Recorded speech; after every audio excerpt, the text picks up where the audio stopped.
Hey Tim, what's up? I'm going to give it a few minutes for other people to show up.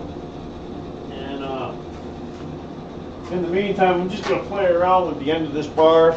I seen a guy did a hook, but he had a 3/8 bar. He did a hook on it, but he left a chunk right below the hook of the parent metal, the same size, 3/8. And it was kind of cool. So, for my warm-up, I will attempt to do that, and then we'll get started after a few people show up. And we'll do a wreath hook out of, like, 1/2-inch bar. Nothing fancy. That's just a piece I had in my rack. The length doesn't matter. We're going to cut it to whatever length we want later.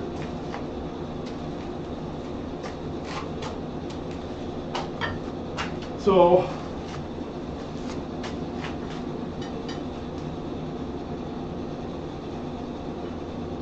I got a whole lot of coal on there right now, just trying to bank up some coke. I didn't have very much when I started the forge from last time.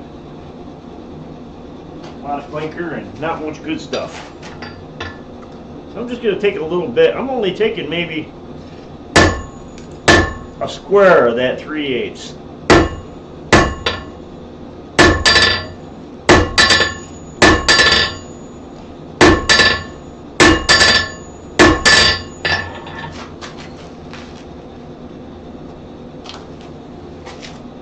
Then I can take a little bit more if I need to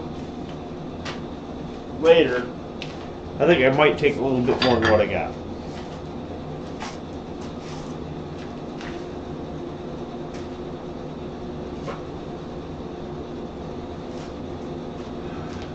A titanium hairpin. Well, it'll be lightweight, you know, which is the problem with most of the hairpins I've seen. People make them and they just don't hammer them down very fine, and they end up being really heavy. Yeah, let me take a little more off. So I'll just pinch just a little more. Ah, slipped on me and I pinched way more than what I wanted.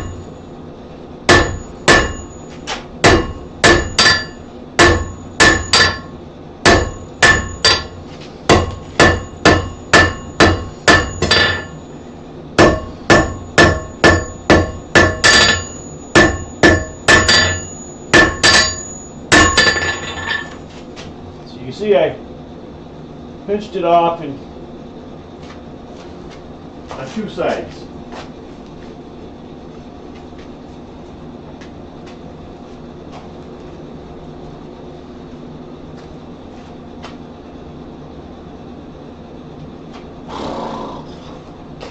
Please, please tell me.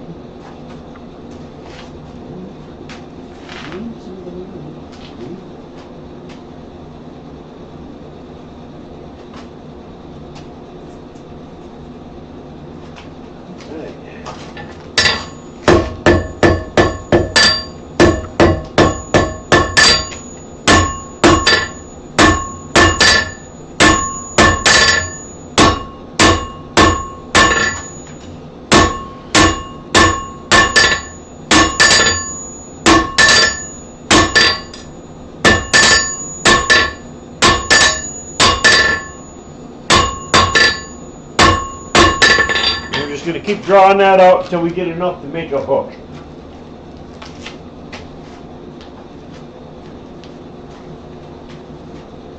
So I'm guessing probably double that length.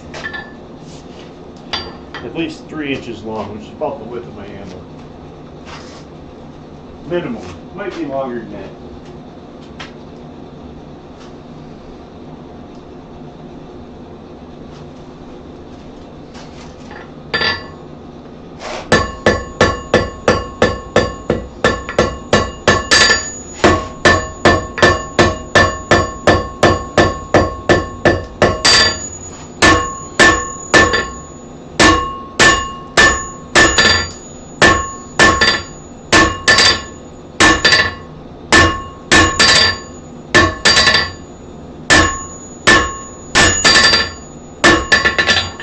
We're getting there. We're going to do one more heat and draw out.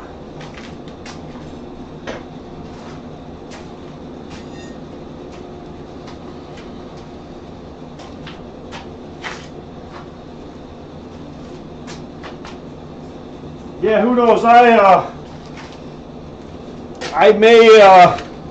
off work for, I don't go back to work until the 5th of January. So I may come out and do a few extra, you know, little fun streams while I'm off work. And I just had some vacation days I had to use up or lose.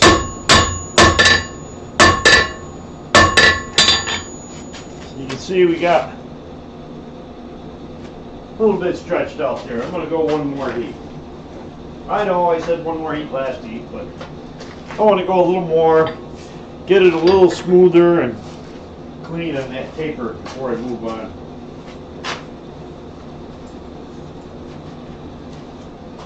Tip is almost burned.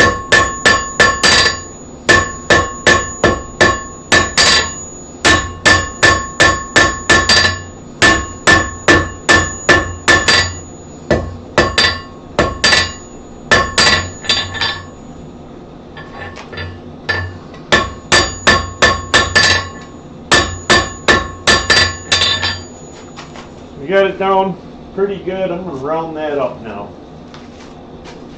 So we'll go back in. I'm going to get that other end kind of out of the center of the fire there. When I pulled it out last time, it was almost at melting temperature.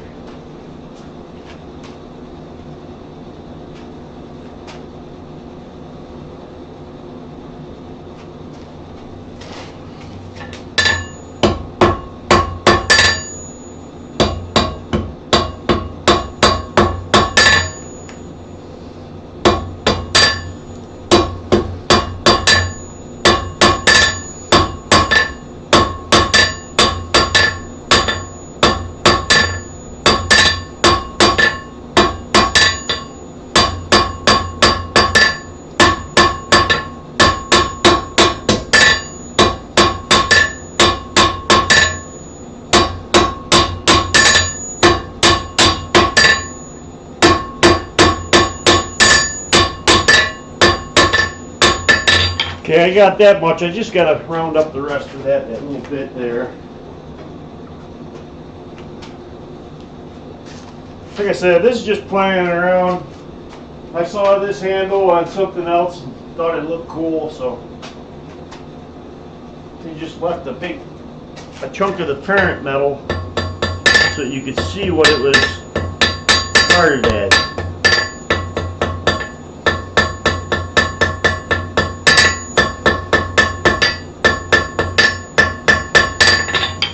Alright, so now it's all rounded up. We'll go ahead and we'll take a hook out of that. Put a little finial on the end and then bend our hook around.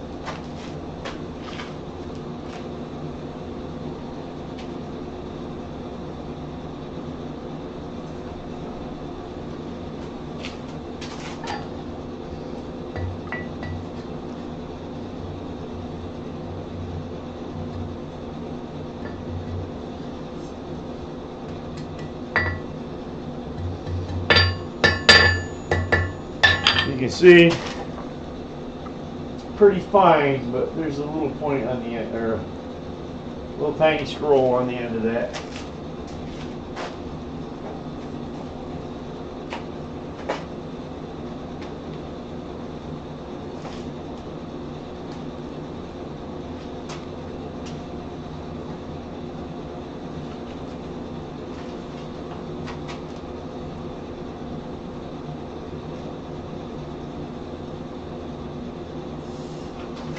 Alright, so I'll put it right here at the edge and give it a little kick.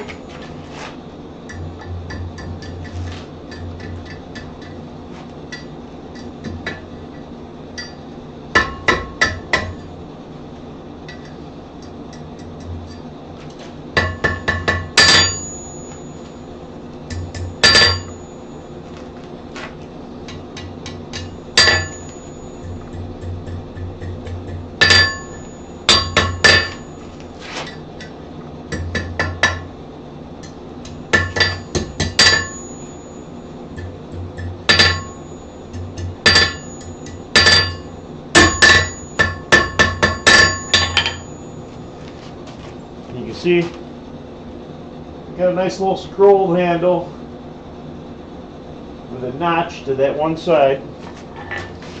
That was the part I was playing with.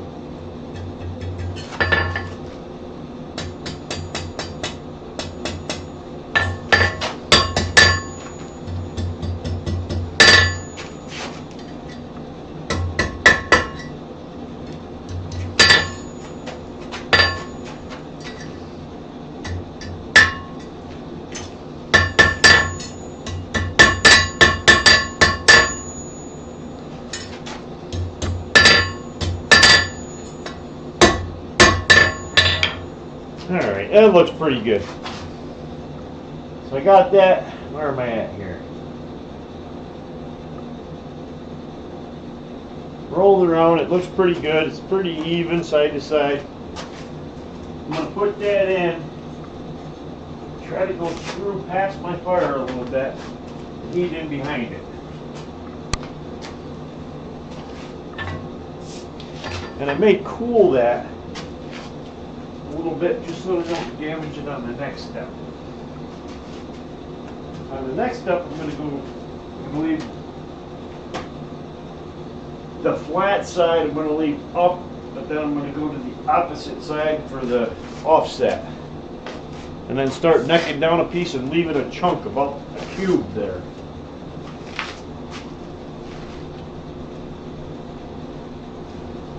Oh, my leg is completely numb.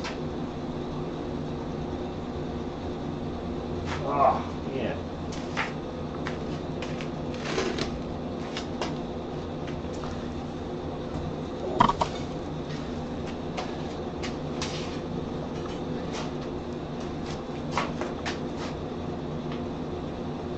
Okay, I'm going to cool that.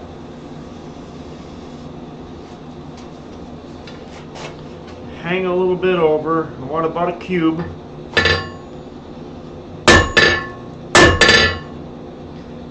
And I want it the opposite of the way that I went before.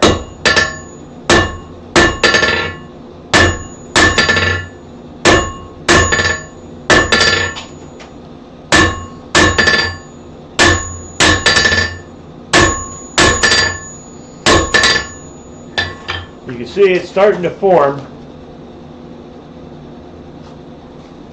That cool little cube that lets you know what you started with.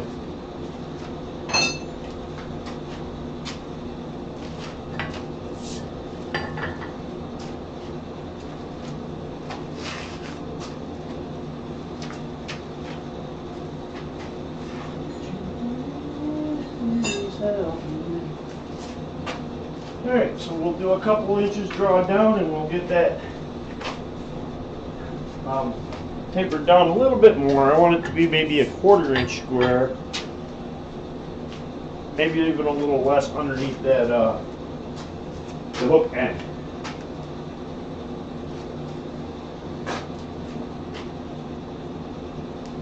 Alright, cool it down.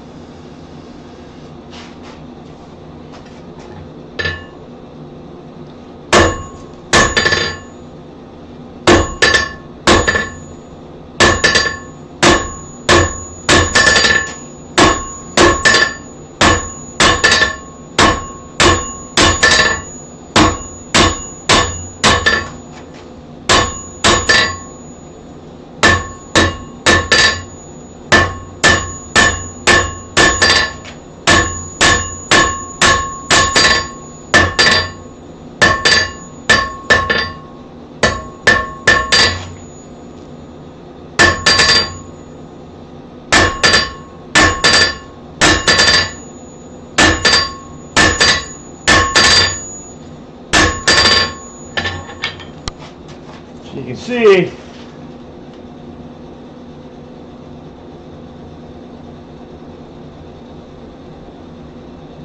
I got like that offset and left a chunk of bar there. And that was really all that it was. I mean, I'll show you the example that I made that I'm copying. As he left a bar there.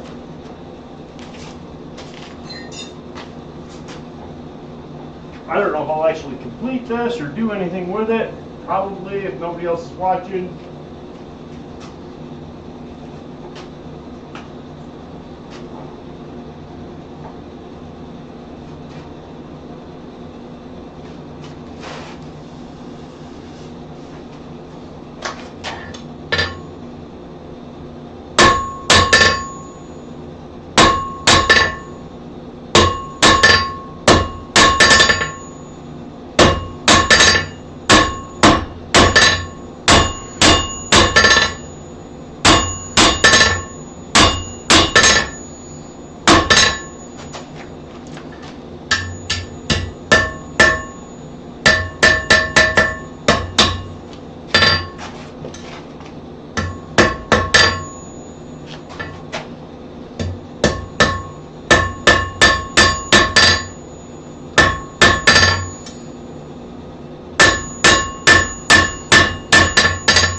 So you can see on the back it's flat, but you got a chunk there that's the same size as what you started with, because I haven't touched that chunk.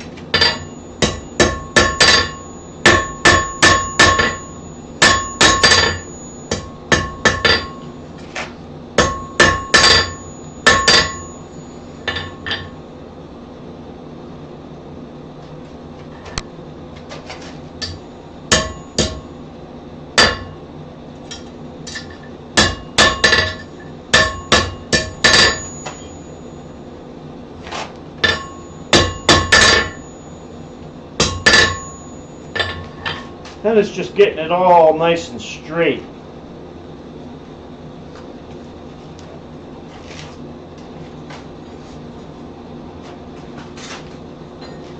Now on this other one, you can see that he put a twist in it. The twist is only maybe an inch long.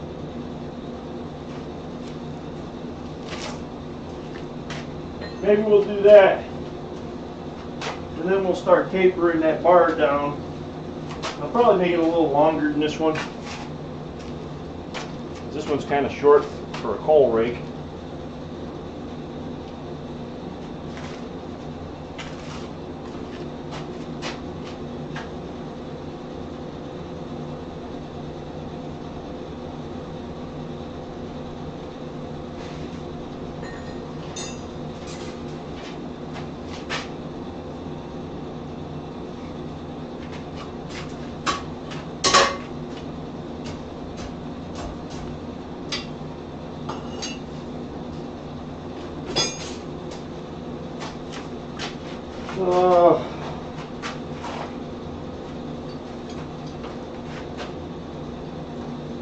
Get a twisting wrench.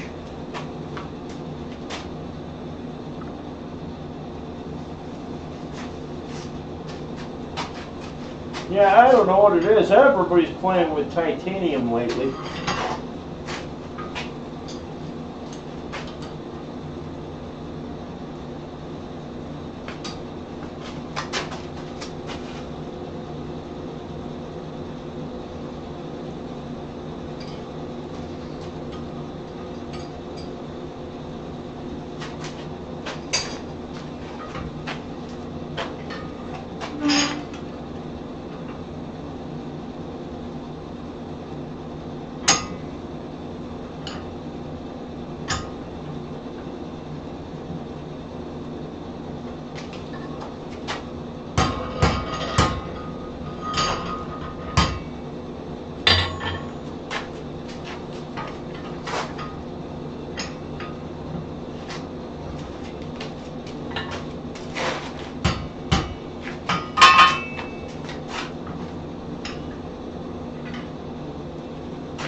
Back in there.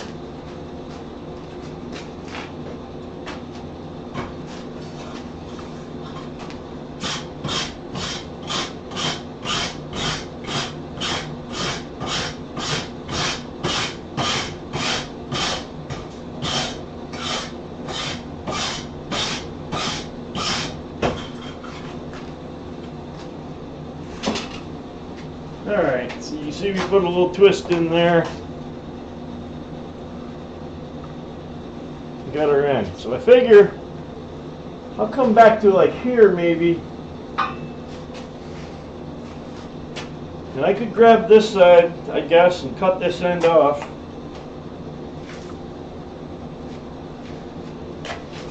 Or I could just not cut it off and leave it there until I'm done doing this other taper.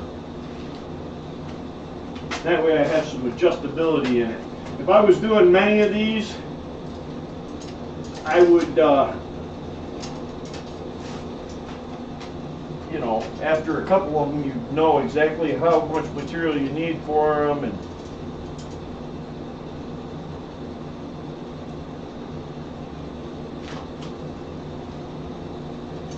yeah, let me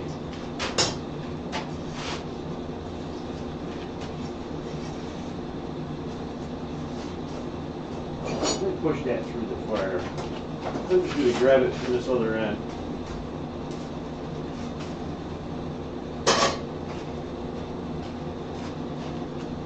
All right.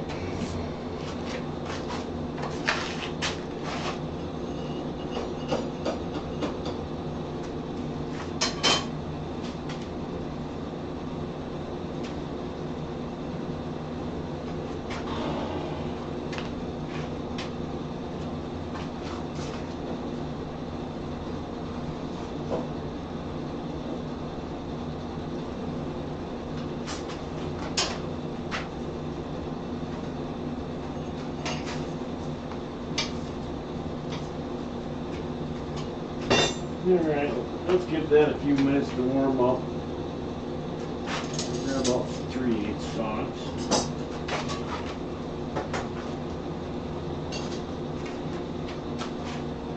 Alright.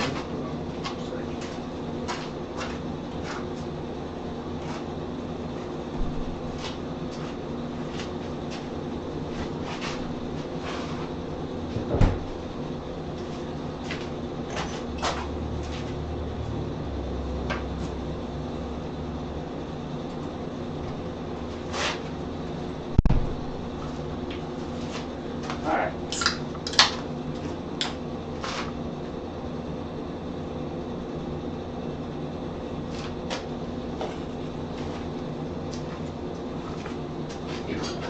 Now after that twist, I'm going to draw down a taper before I get to this. And then we'll spread that out. Like I said, I might as well just keep going on this. Nobody else is watching. So I guess it doesn't matter if I do the wreath hook. I might do it anyway after I get done with this.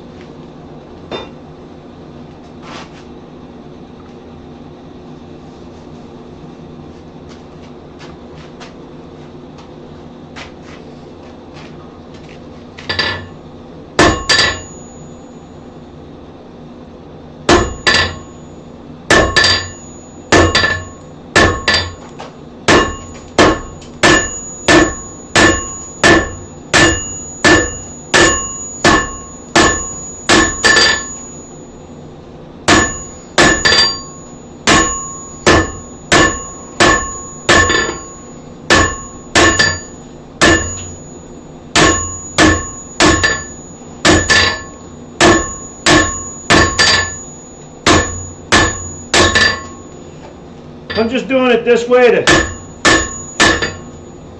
try to see if I have enough length after I get it drawn. Because if not, I can come back and pinch off some more.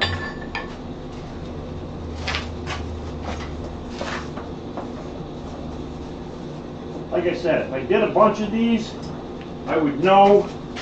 I would just start with the right amount of stock.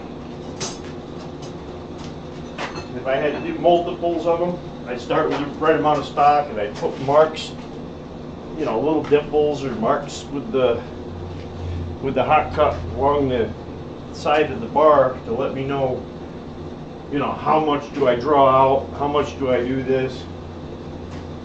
That's the only way you're going to get repetition, and you're going to get ones that match when you're done.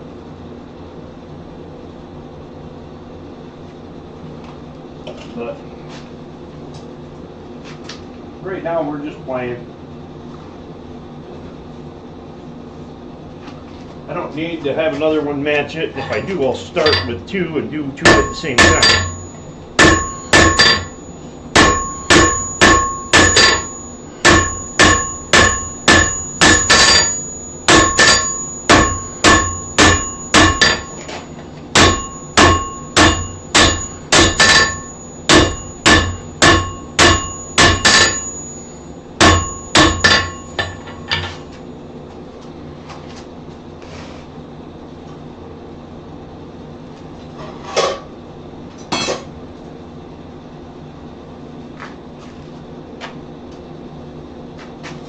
Yeah, I think that'll work.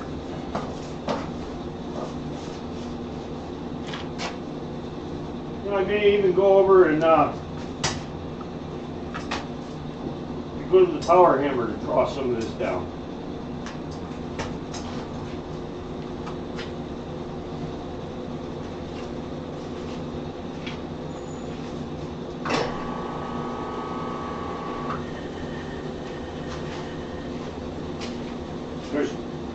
I didn't, my tire on my power hammer has a slow leak, so if I don't fill the tire up with the same amount of air every time, then you lose some of your repetitiveness and the ability to hit just right where you want it.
What we got here.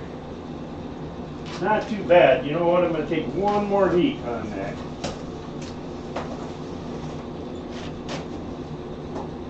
We'll go over here and draw it out a little more at the power hammer, and then we'll chop it off and spread it out, play around with it.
Alright, that looks like a pretty good taper.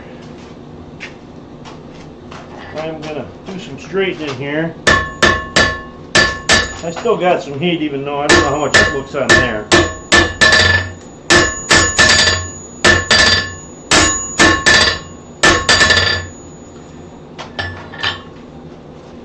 So you can see I got a long taper there. I think I'm going to take one more heat and just by hand work on just making that, well, maybe 2 more heats. I'll use one because it's so long that I'll heat 1/2 and then smooth out and make that a nice smooth paper on one side, and then the next time I won't push it quite as far in, and I'll do the second half. Yeah, Tim, you're always here, and once in a while it's Alexis, but really not too many other people show up, and it's like I've been doing it Sundays at 6 o'clock pretty regularly lately. But like I said, I may do a couple here during the next couple of weeks. I may do some surprise pop-up ones right in the middle of the week because I'm off work till the 5th of January.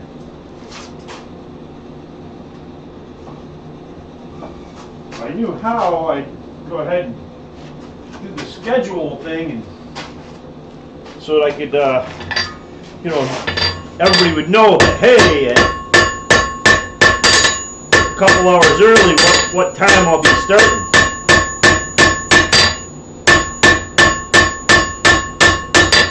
Problem with the hammer, the power hammer, and the flat dies is that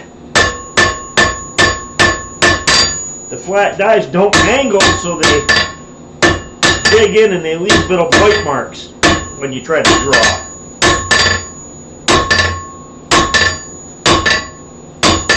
So the easiest way for me to get rid of them is I just go back and hammer them out by hand afterwards.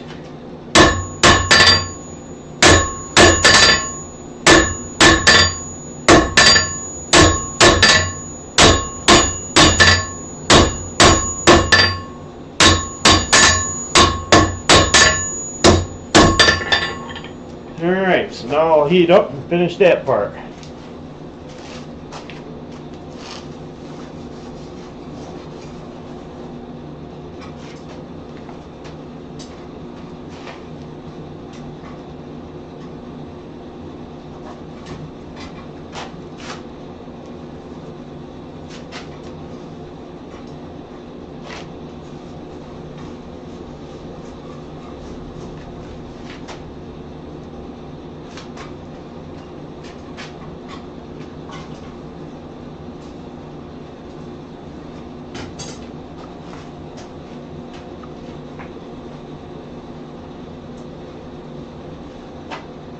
And I'm not sure how I want to do my transition into the,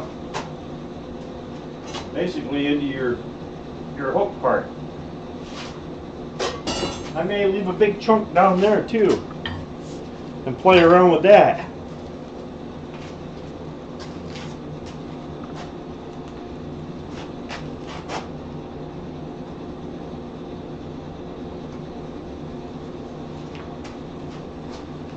Alright, a little more heat. Finish taking out the hammer marks. All I'm really doing here is just knocking out the little notches that the power hammer leaves in it because of the flat die.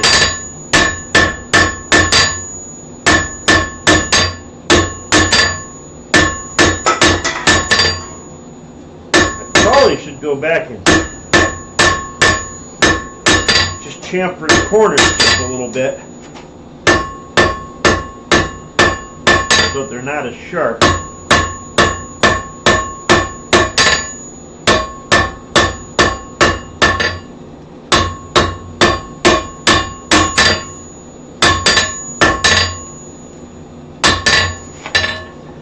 Let me do that. I knocked off the corners there. So I'm going to go back and knock off the corners all the way down so the corners aren't as sharp. They are pretty sharp right now. I need a little bit of heat. I don't have to heat it all the way up. Yeah, I need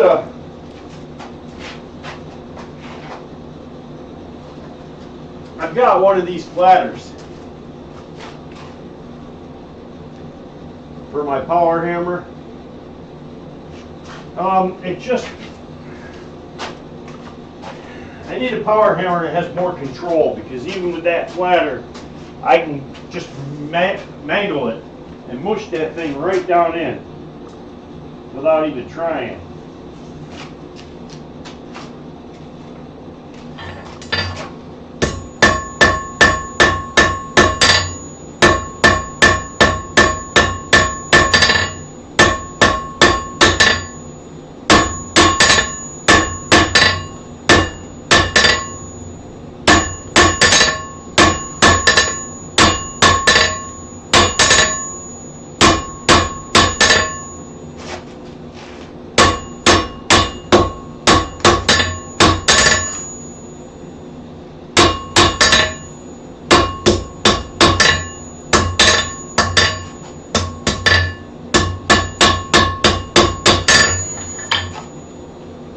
Yeah, like I said, I have the flatter.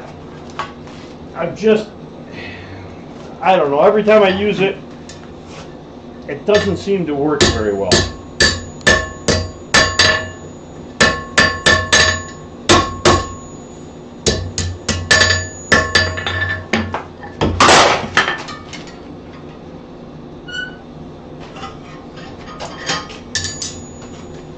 I'm going to do a little bit of straightening here.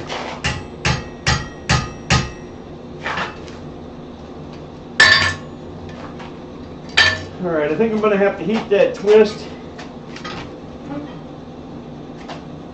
and just give this a little bit more twist to orient it to the other side of the twist.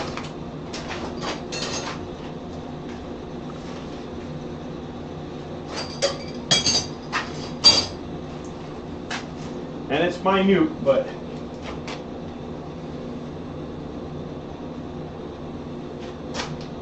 I had an air hammer years and years ago. It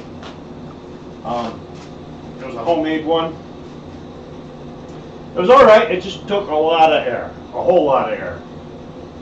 And you were constantly waiting on the compressor to fill up. If it wasn't for that, I would have definitely kept it a lot longer than I did. And then I actually went from having an air hammer, a homemade air hammer, I went to, and I mean, we're talking back around 2000. You know, 2000 maybe to 2005, I was running an air hammer. Maybe around 2005, I went to a hydraulic press that was made out of, homemade from an old log splitter. This press that's here, with a air over hydraulic jack, I used that when I first started out.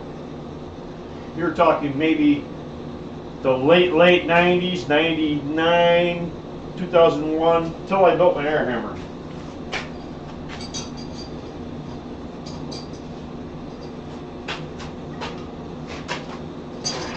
Ooh, that's warm.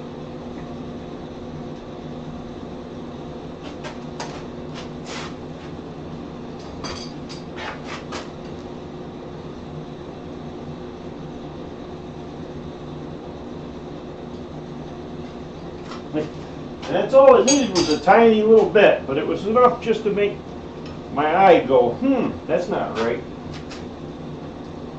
Okay, now I'm going to do a little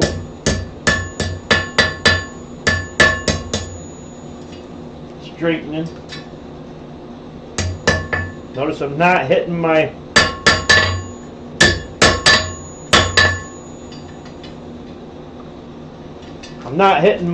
twist because I don't want to damage it. I'm going to cool this end now, grab that end, cut off a piece, and make that other end.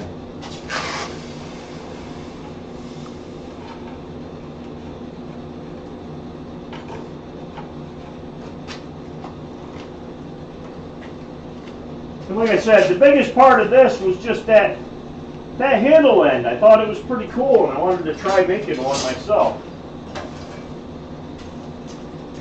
I have noticed that my hammer control is getting a little bit better now that I'm back out in the shop doing it once in a while for I went quite a long while with not really doing any blacksmithing. I mean, like, very little over a couple of years. After Quad State 2023, I kind of fell into a rut. Didn't know what I wanted to make next, so I just didn't make anything, big or small.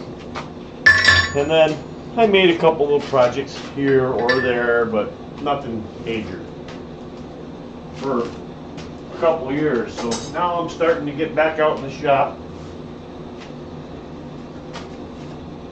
doing my thing.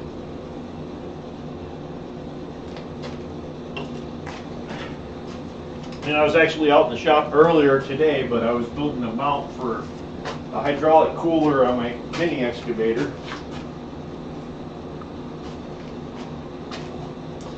So it wasn't blacksmithing stuff. Alright, let's leave myself a goodly amount.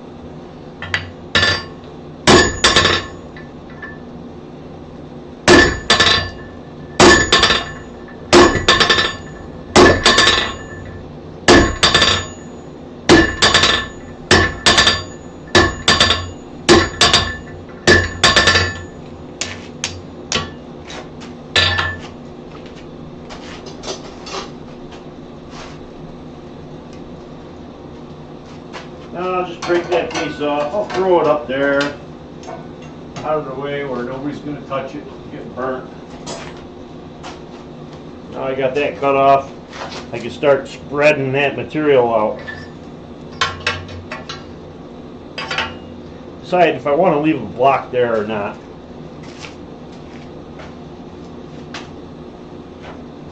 I may, just so that it looks kind of like the other end did.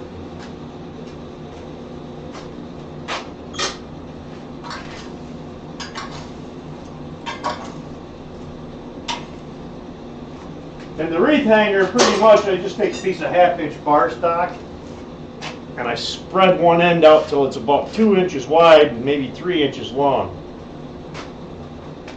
That'll be the part that goes over the door, and then I just taper it down and put a hook on the other end. So if I get to it, great. If I don't, it's not that big a deal either.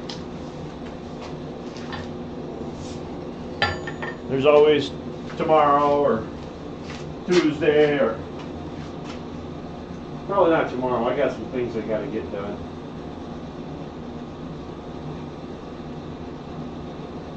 Alright, let's start spreading this.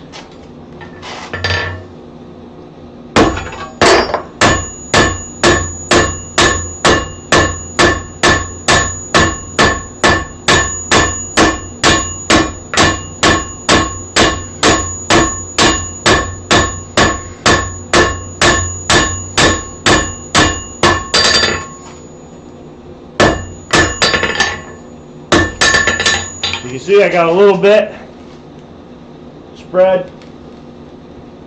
Not taking a lot, but if you see I'm putting a nice dent in it, trying to stay in the center. Work that center until you get it almost to where you want it to be, and then start working to the two sides. If you jump all the way across it, it doesn't spread as nice. Now, I learned that from watching Steve Mankowski.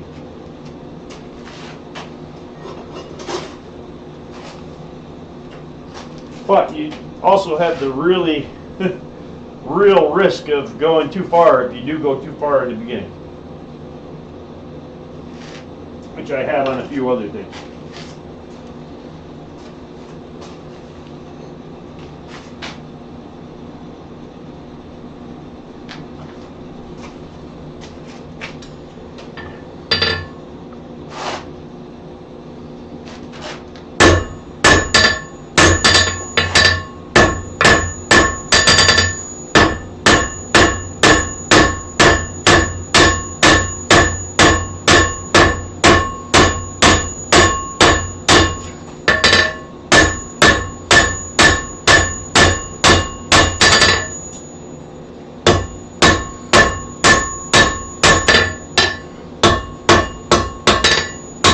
straighten it up a little. You can see it's getting thinner, starting to get wider, and I left the block up there, just like on the other end.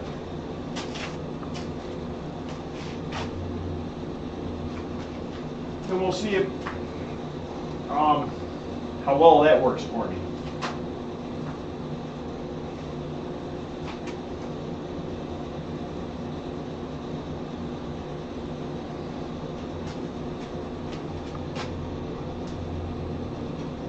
What I really need to do is stop goofing off and give it a little more air.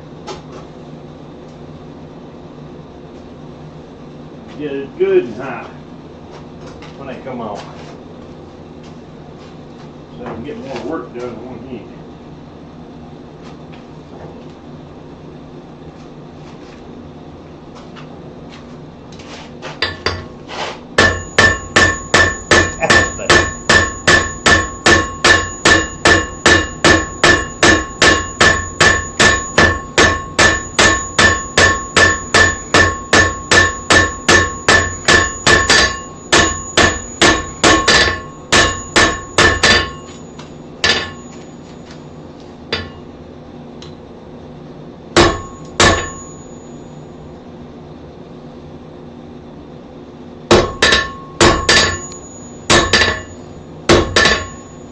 Just cleaning up the lining behind it right now.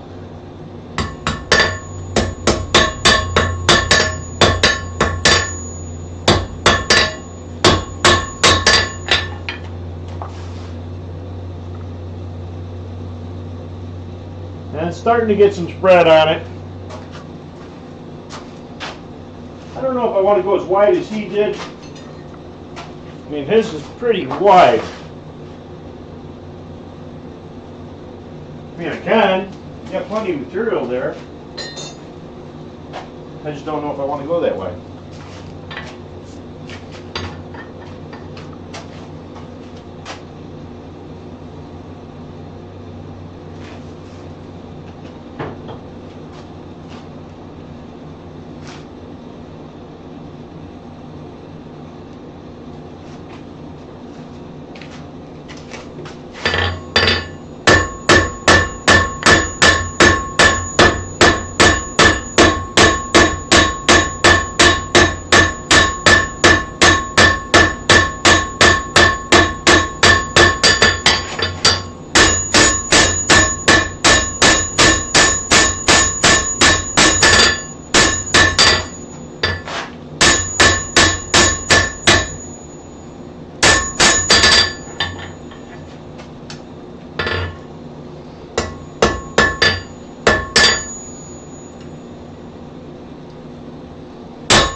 You can see now I'm working right in that area, trying to get the width out where I want, and I'm trying to get these two shoulders to look nice. I don't know if you can see where I'm pointing.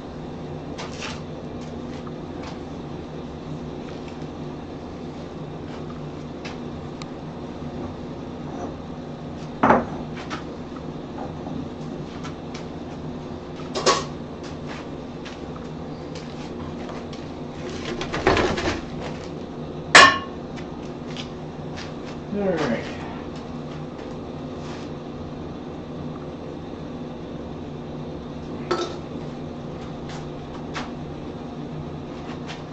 And then he did quite a long taper on his. Basically his taper goes almost all the way back to where the curve is.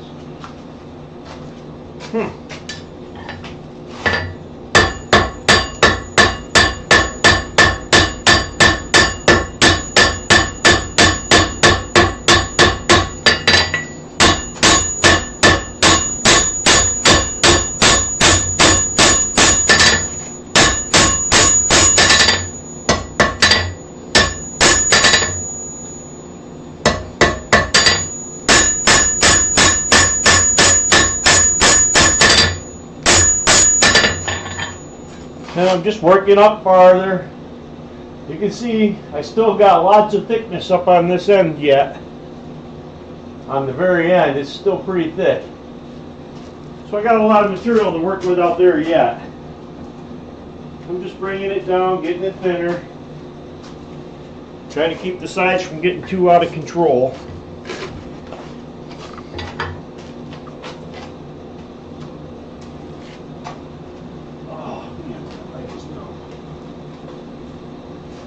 Now, did you use a homemade air hammer, Tim, or was it like a Big Blue? Or I remember using mine, and then the first time I went and used a Big Blue, a real commercial hammer, you know, it was a Big Blue 110, and thinking to myself, what in the heck?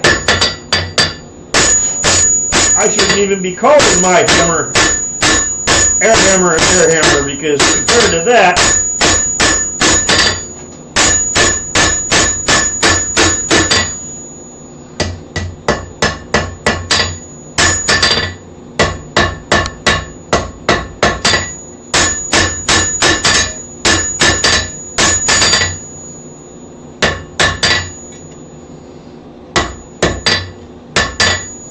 alright, so we're still working up.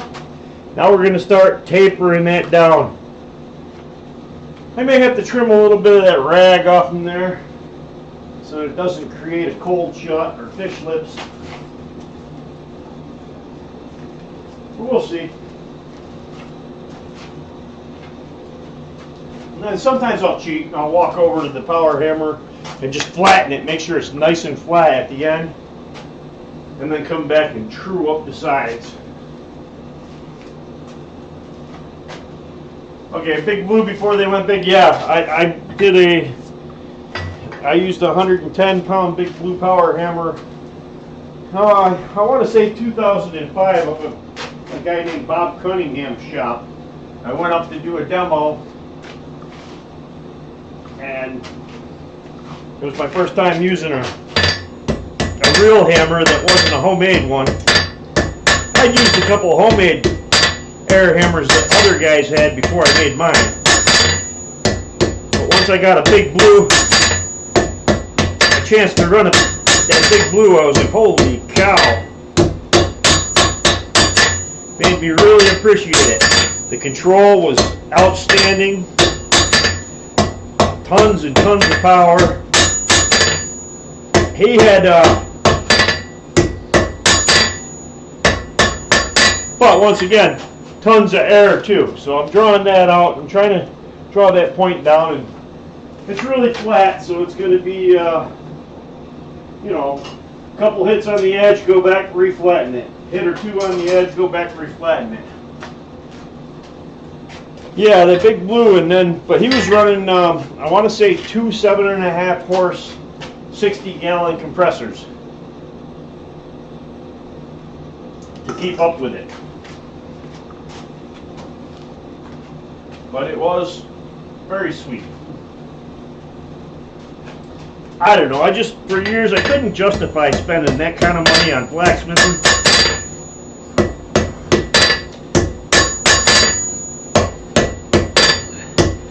Mainly, I just didn't have a lot of disposable income either, so.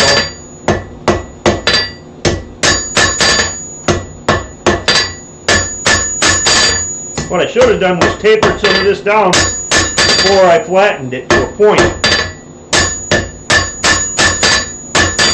It would save me some of that hit it once and then flatten it back out because it's folded. So we will just keep going until we get what we want. That's the beauty of it.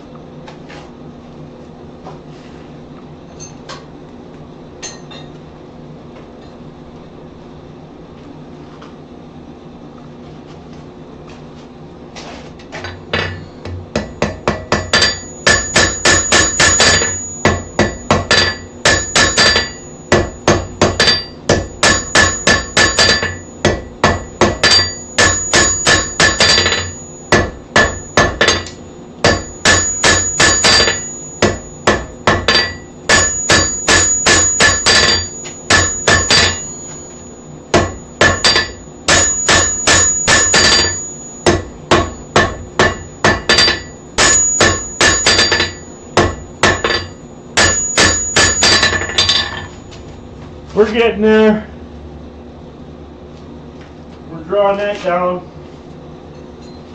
To be honest with you, I'm almost as wide as he was. And I probably got almost enough length. Now, we'll keep going because I want to get that right down to a point and get rid of that little rag on the end, even if that means busting out a file or a rasp and clamping the device, giving it a quick, you know,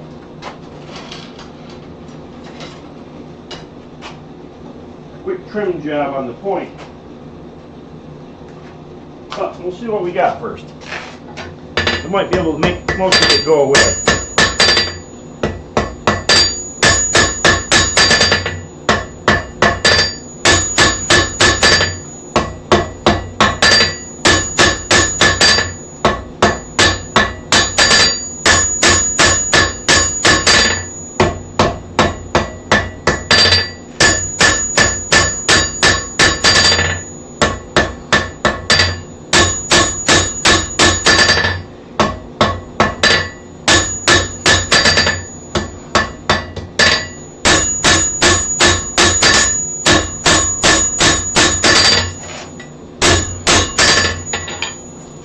So you can see I got a good shape. I got that down to a pretty good point without any rag or split in the end, which I was surprised.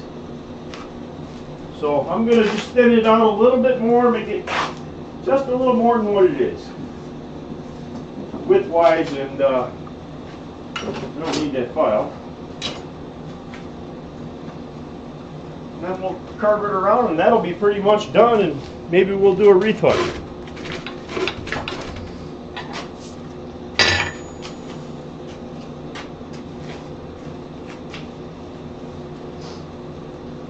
Yep, self-contains are really nice. I've had the chance to run a couple of Anyangs and a big Sahindler.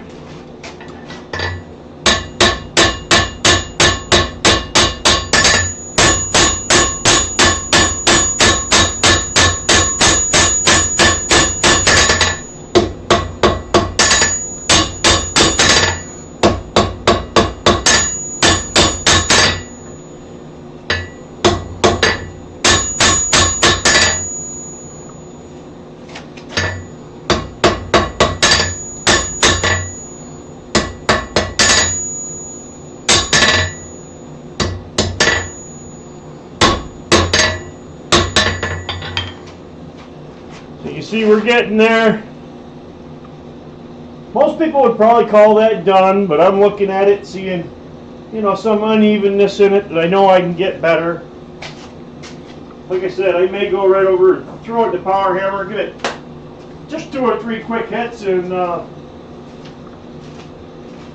flatten it, smooth and even, and then go back and just straighten my edges back out.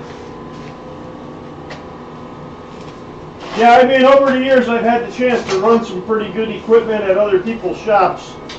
You know, just being a hobbyist, I could never justify spending, you know, like $5,000 on a hammer. I mean, I am kind of getting to the point in my life where I see I could do that sometime soon.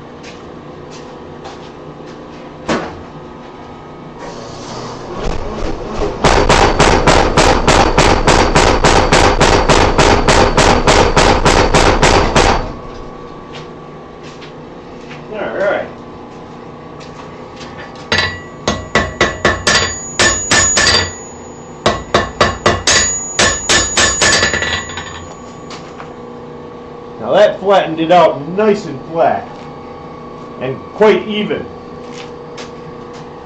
Now I just got to redo the profile, the shape. I could have done that probably in 3 more heats, you know, by hand, and gotten it just as flat, or gone in with the flatter,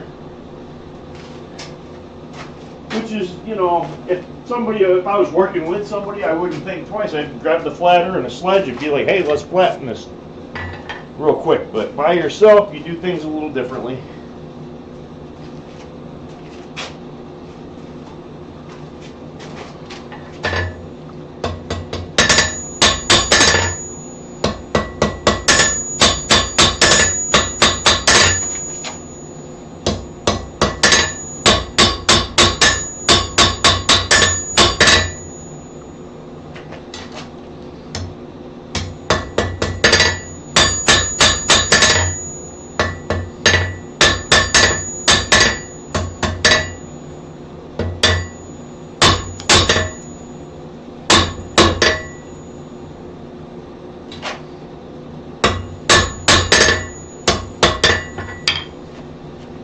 Alright, we got that good, but the problem that I got is it's oriented wrong.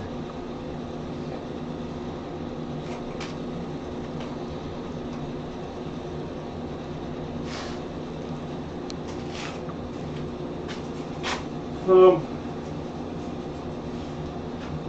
I gotta figure out what I'm gonna do with that. But I think what I might do is just go up and put another half or quarter turn up in the twist to change the orientation of it. Because right now this is flat and that's gonna bend this way instead of sideways.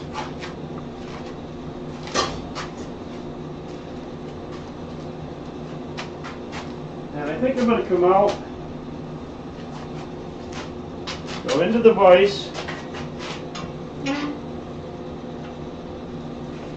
clamp down good on that.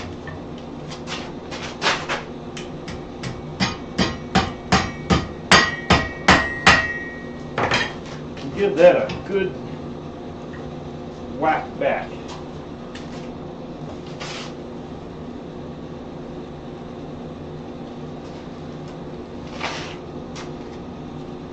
I am going to redo that one more time. Try to get it pushed right back to the block that I left.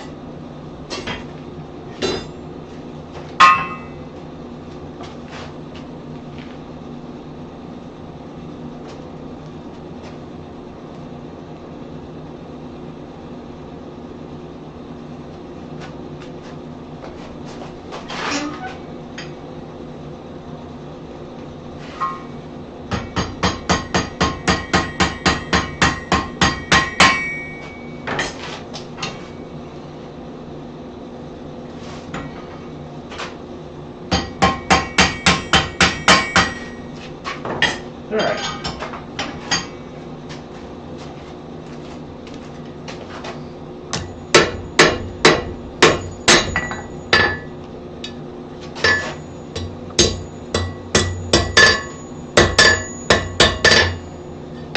Okay, so you can see I got that bend right there.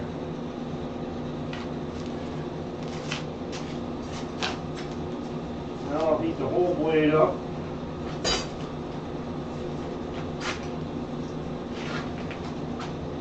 Bend it around the other way.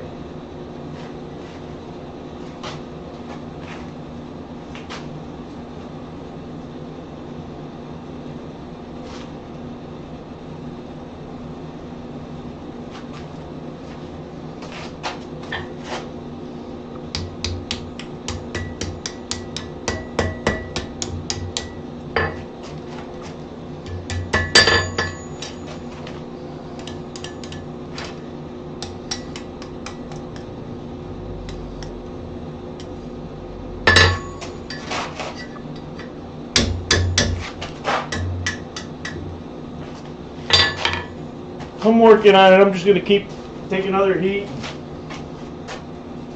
do a little more to it, rather than trying to bang it down all at once and mangling it. The other thing you got too is that a horn isn't flat; it isn't parallel.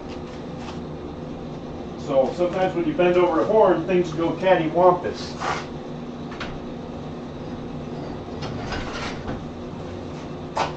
Sometimes I'll just clamp a piece of the vise and use that instead of the horn.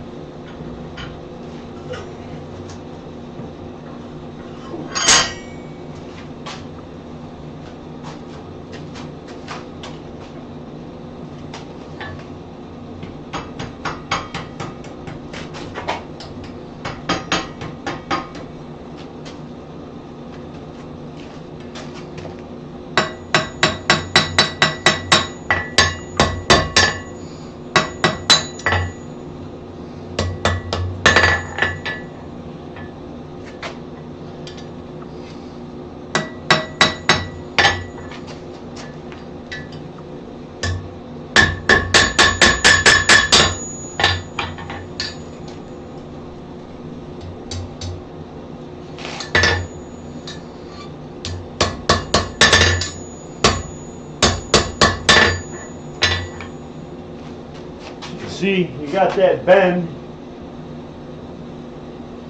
And there's your piece. The only problem is my handle is this way and the thing is that way. So, like I said, I think I'm just going to heat up here and give it a quarter twist more, or take a quarter twist out. It doesn't matter either way.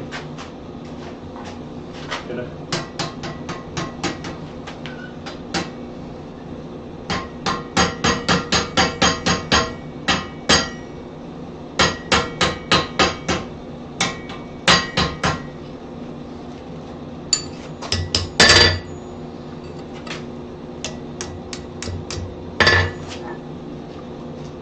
You know, sometimes I should just stop while I'm ahead.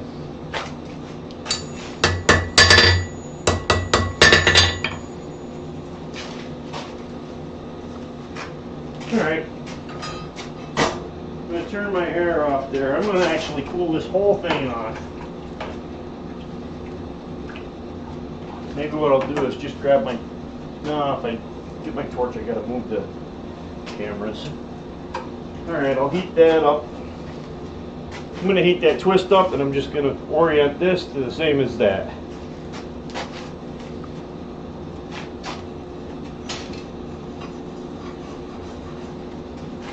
Which is just a quarter turn.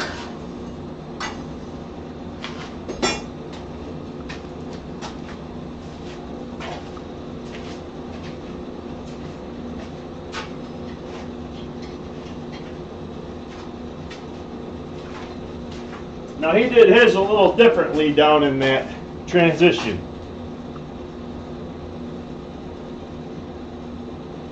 If you can see it, he left a little material there and then came in and basically put it like there on a sharp edge and there on a sharp edge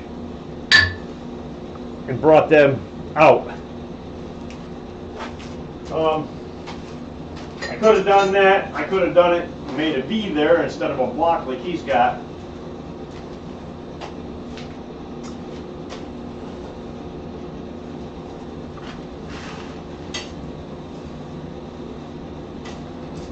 Yeah, I remember really well that meeting up at Bob Cunningham's, because I used to go to a meeting every month in my local guild, chapter, whatever you want to call it, my local blacksmithing group. And I would get on the website, and there was 5 regions in New York State, and I would get on the website and I would just look and see what region was doing what, and if a region was doing something that I wanted to see that month, I would go to one meeting every month at least. But I could be out in Buffalo one week and up in Messina, New York, you know, opposite ends of the state, Corning, Messina, you know, all the points all the way around the state. And so I got online and I was looking one day to see if there was a meeting I wanted to go to, you know, who was doing what and what meeting I wanted to go to decide. And I saw that, you know, they had this Make in Damascus, you know, at Bob Cunningham's shop, and the guest demonstrator was John Brunel, me. So I get on the phone and I'm like, hey, first I've heard, am I supposed to be demonstrating in 2 weeks up in Messina, New York? You know, an hour or 2.5 hours from my house? And the guy said to me, he's like, oh yeah, that was my bad. I forgot to call you, you know. So I went up anyway and I did that demonstration. But there was, you know, you always get that one guy in the crowd that thinks he knows everything. So he grabbed his bar and started, we had made up some billets and we were in the process of making up billets.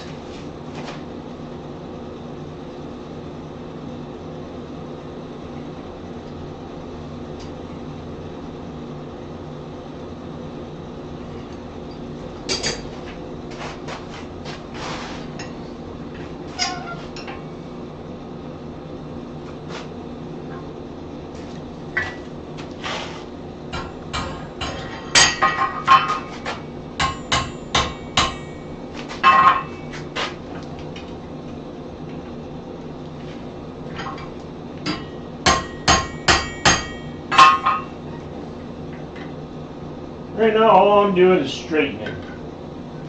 So I'm clamping on the twist.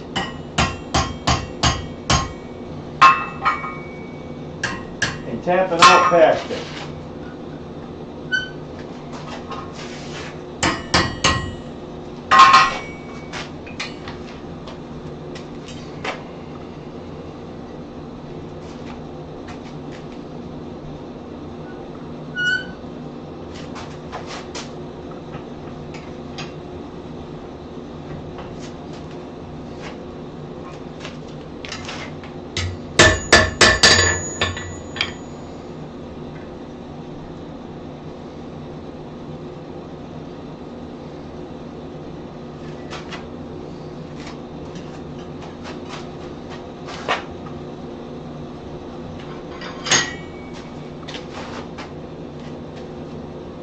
Now I've got to make such a minute adjustment that I don't care that I'm not clamped right next to there.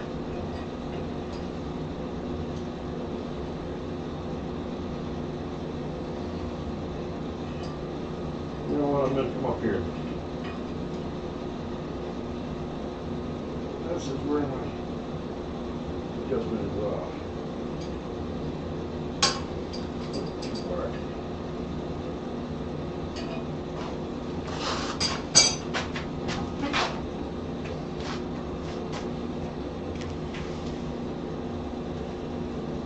Okay.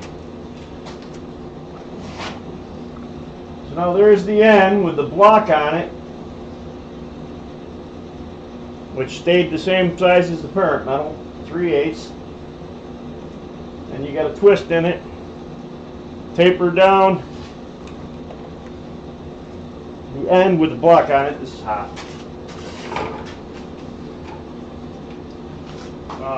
Actually, I shouldn't have cooled it yet. I should have taken it up to temp and wire brush the heck out of it. Let me do that. I love these butcher block brushes. I mean, you get in there and you scrape pretty. The blacksmith and the painter. Who's the painter? Or is it like John Coffey, one and the same?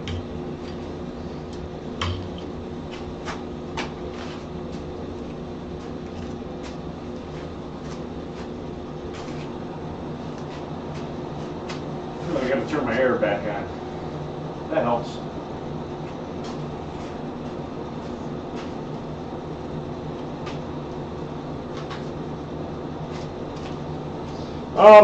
What I might do is a wreath hook. Since you're the only one watching, Tim, what I might do is just do the spread part by hand, which is easier to do by hand.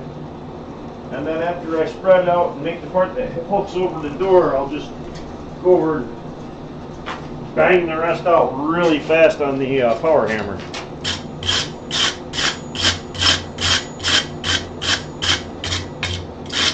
And I kind of try not to use the power hammer a lot when I'm doing the online, because not everybody has a power hammer.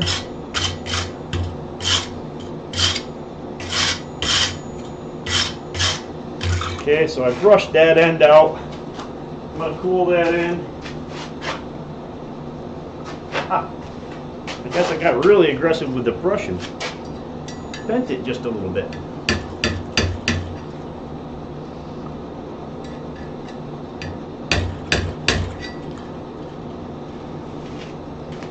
Yep, that looks good.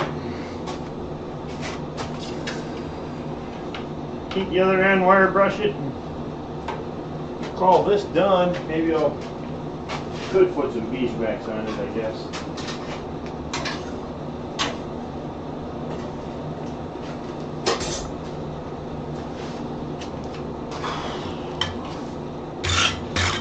And I'm building up a lot of stuff now.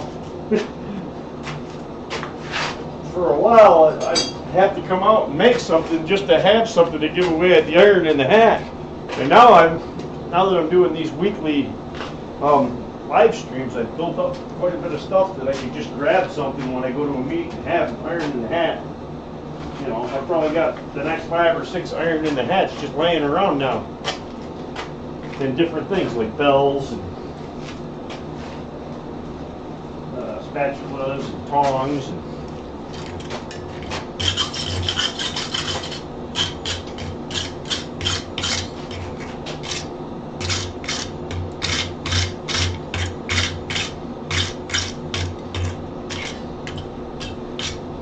you got to be careful with this end. So when it's that thin, even wire brushing it, you can bend it.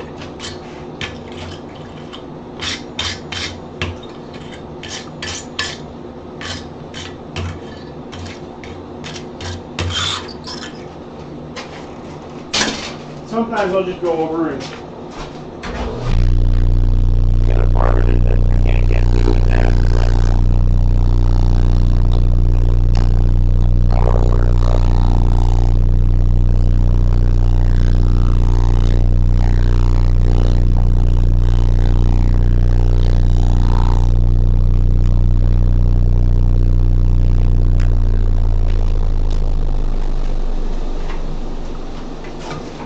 Alright, let me cool that off. I'm going to hit the whole thing with the wire brush right now.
While I was wire brushing, what I realized is that when I went in here, I knocked these corners off, but up here in the beginning I never did.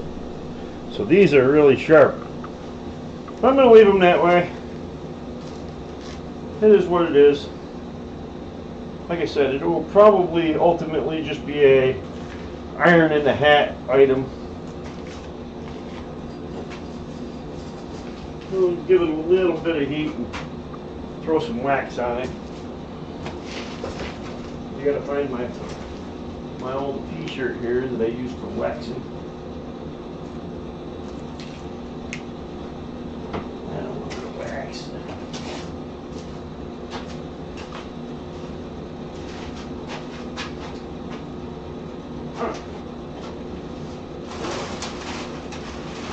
Grab some paper then.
I got an old, oh, there it is.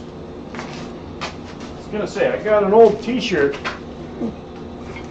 that I use all the time just for doing that. And so this t-shirt is just built up with wax. I mean, half the time, I don't even have to add wax. I can just rub it with this t-shirt. There's so much in it.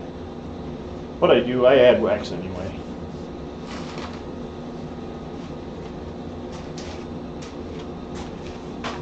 Get the other end.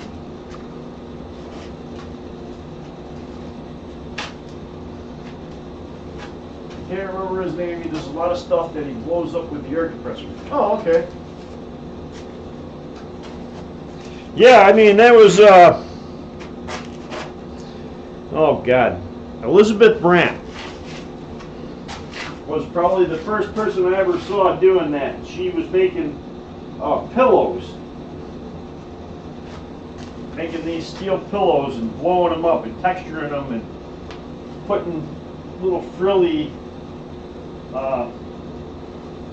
pieces on them and stuff, you know, and making them look like, you know, real textile, and putting little stitch marks on them, and really good talented blacksmith. But she was probably the first one I can remember ever seeing blowing stuff up.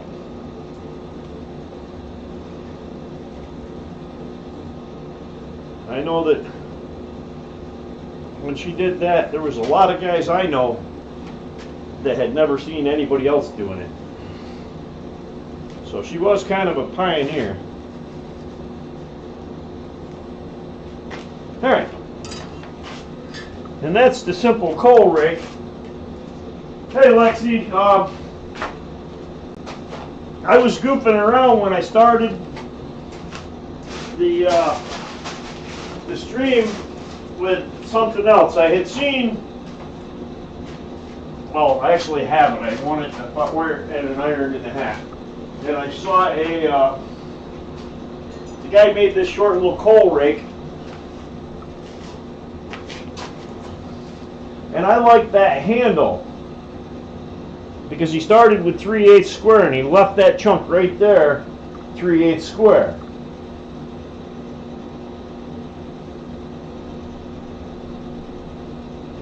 And I liked it, so I wanted to try it. So I was goofing around when I first started. Nobody else was here except me and Tim, so I went ahead and made that end with the block, tapered it back, made the whole thing. This end's probably still hot because I just waxed it. I made the whole thing, but I made it just a little bit longer because his was kind of a little too short.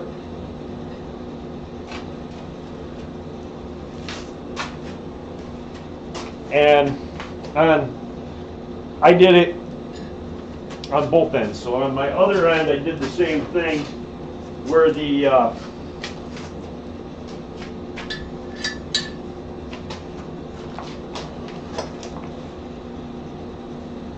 thing is right there is the same thing. I left a block of 3/8 right there. To be honest with you, I got a spot right there that I'm not too happy with, but I think I could probably go back and correct it cold.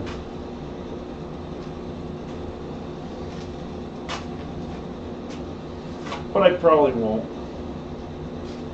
I'll probably leave it that way. I mean, it's just going to be an iron in the hat or something.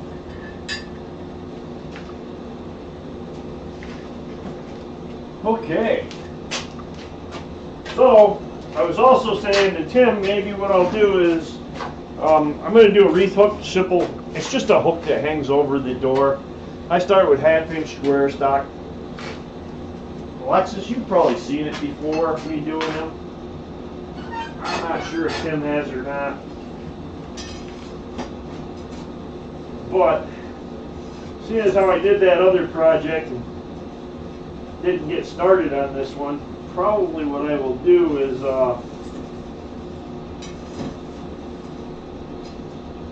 do the flat part mostly by hand and then just go over to the power hammer and use that for to draw out the hook to make it go faster.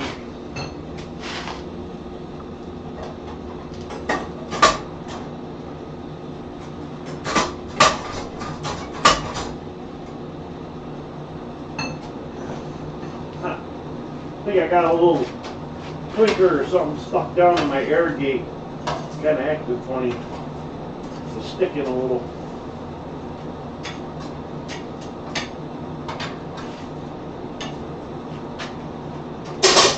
Alright, so we'll come in and we'll do the wreath hook. And I say wreath hook, but okay, I say wreath hook, but to be honest with you, I've got a whole bunch of them up in the house. We've got some in the bathroom that have got, it's just a hook that you can hang on a door. So I've got some up in the bathroom that have got, what should we call it? Bathrobes hanging on them. I've got some in the bedroom that have got some more robes hanging on them.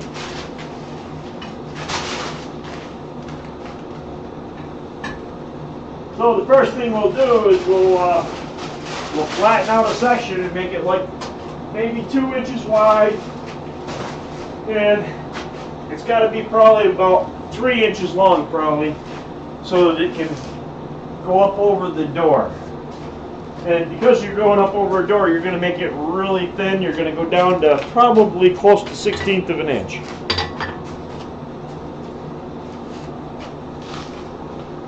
Like I said, probably about 3 inches. So my anvil's 3 inches wide, so that makes it easy for me.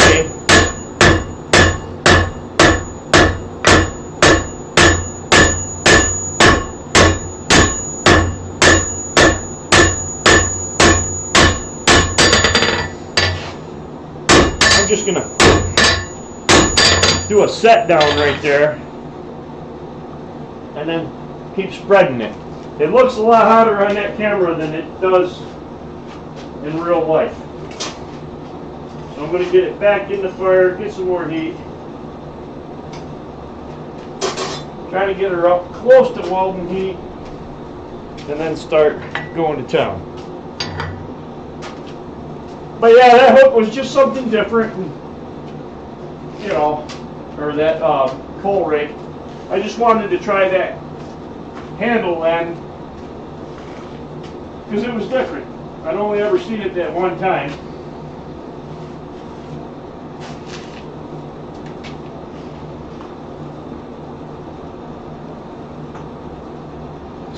Now I can put it up in my stash up here. This is on top of this fridge. I keep stuff that other people have made, that I've won, like an iron in hats or whatnot.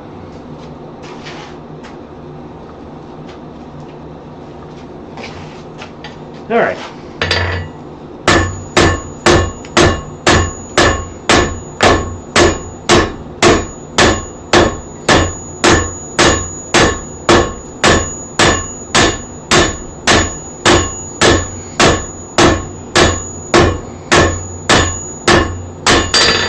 When you spread with that cross peen,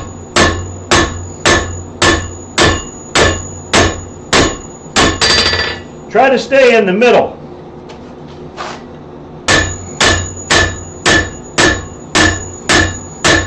Or as close as you can.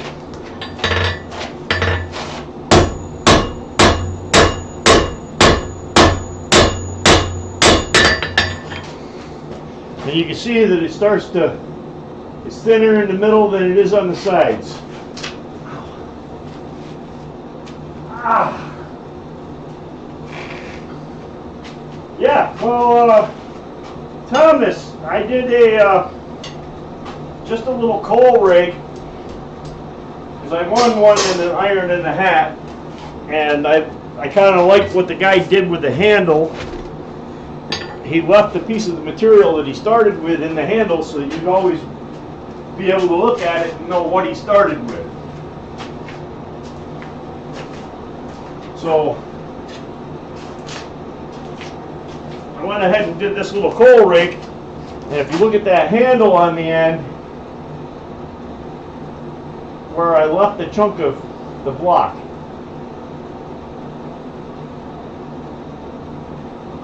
And then put a twist in it. Then on the other end I did the same thing. Left the chunk of the block. Whoa! Now I got to talking and burn up my face. That's alright. I'm going to keep going. I didn't completely lose it.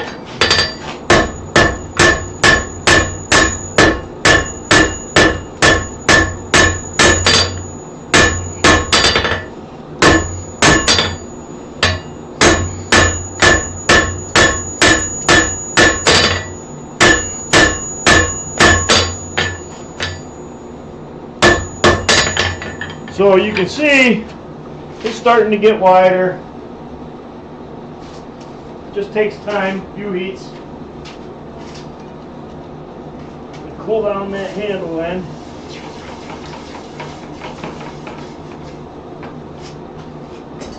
And back in the fire.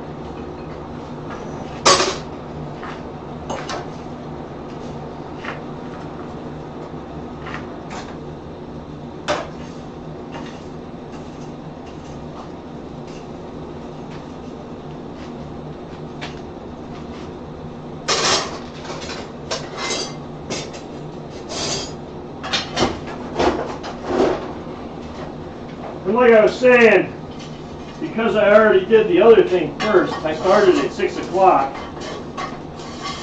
I'll probably do this one end where I do all the heavy spreading and stuff by hand, and then I might just go over and draw out the hook itself on the power hammer.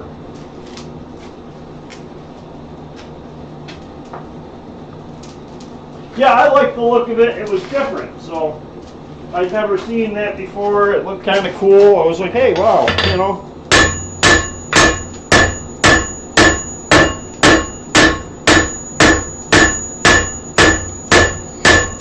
Now I'm going to start going to the sides.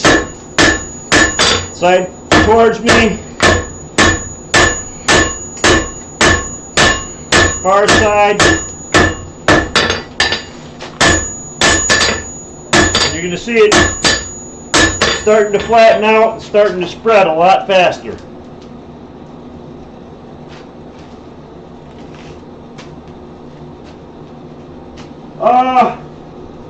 Did I show them off? Or did I show when I finished them? Yeah, I showed them when I finished them. Oh, what am I doing? I did.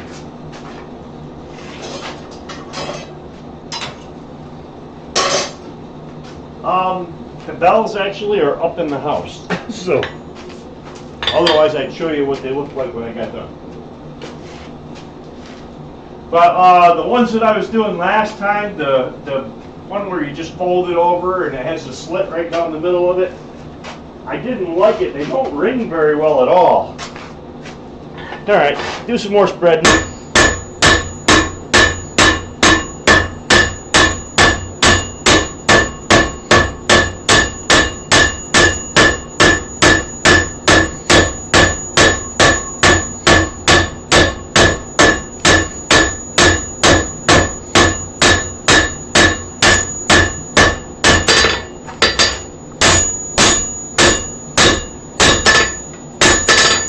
Like I said, you'll see it starts to spread faster now because it's getting thinner and easier to work.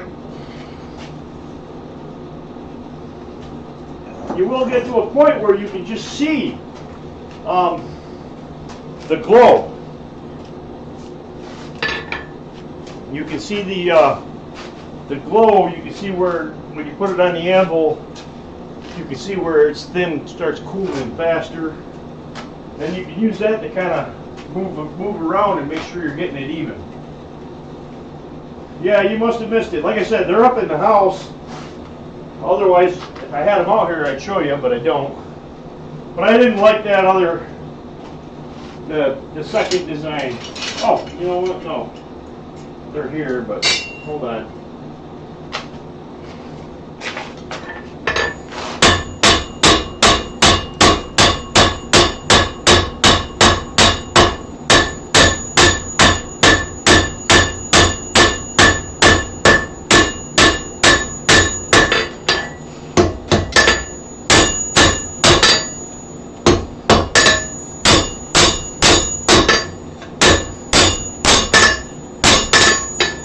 can see we're starting to get pretty wide compared to that half-inch bar. We're probably 1.5 inches wide now.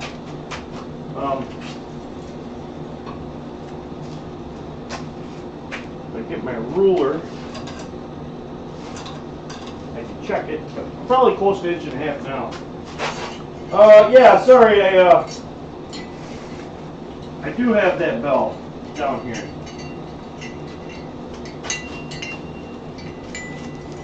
When I got done with it, it doesn't ring to say so. Even when I hung it and I wasn't holding it, it just kind of sucked. I toyed with the idea, the other one was kind of the same way until I cut the clacker off, so I toyed with the idea of cutting the clacker off and seeing if that would help that one too.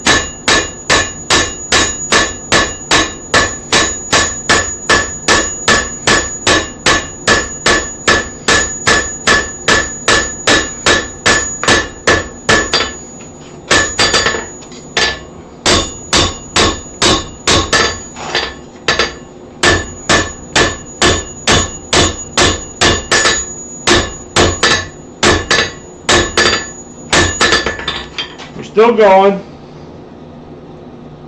getting that spread out. I got easily my 3 or so inches length I need. Doesn't matter if it's a little longer, that isn't going to make a difference. I need more cowbell. Huh.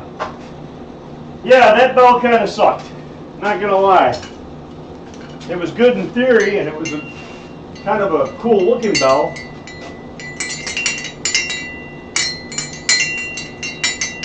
I mean, you get a little ring out of it when it hits just right, which was kind of the way the other one was when I had the part hanging down below the clacker ball. And I ended up cutting that off and just making it a regular clacker, and it worked much better.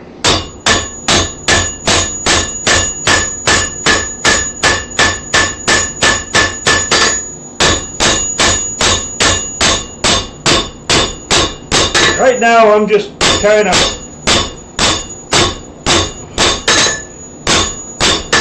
flattening it, trying to get it even, not worried too terribly much about getting it straight, but I am, you know, kind of paying attention to it.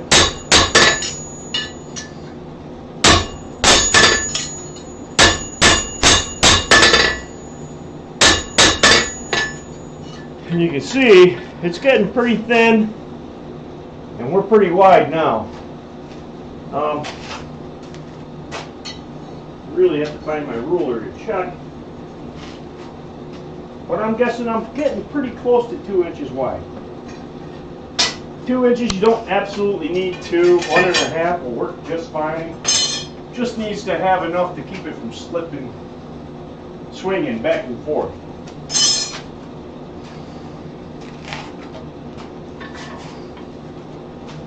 Whew. All right.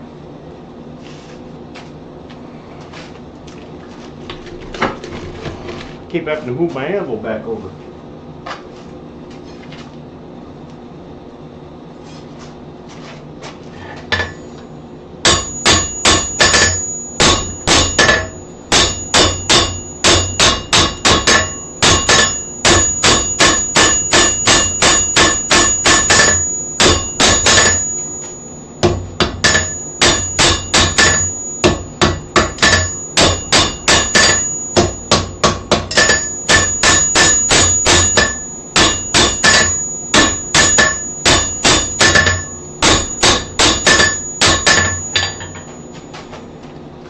We're getting there, and like I said, the more heat you take, it's just going to get smoother and flatter and look better in the end, and be easier to bend when it comes time to bend it to go over the door. I'm going to take another heat. It's starting to get warm. I'm going to have to use a pair of tongs for this heat and then cool it for the next one.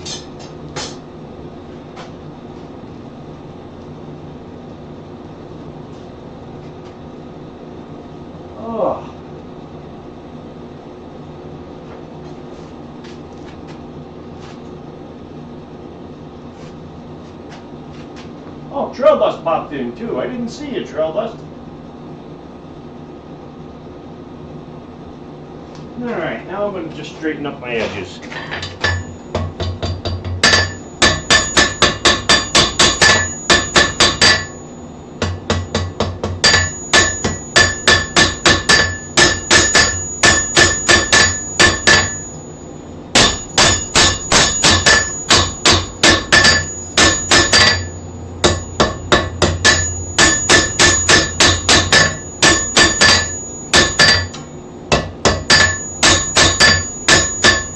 Alright, so now you can see I got that flared out. Those are pretty parallel. Got a little thick here on that side.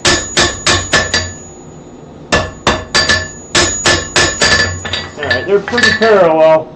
I got some rag down here. I'm not going to worry about it. I could take that and try to tuck that back in. Or you always have the option of just taking a chisel and chiseling it off. I'm just going to walk over there to the belt sander and make that end straight.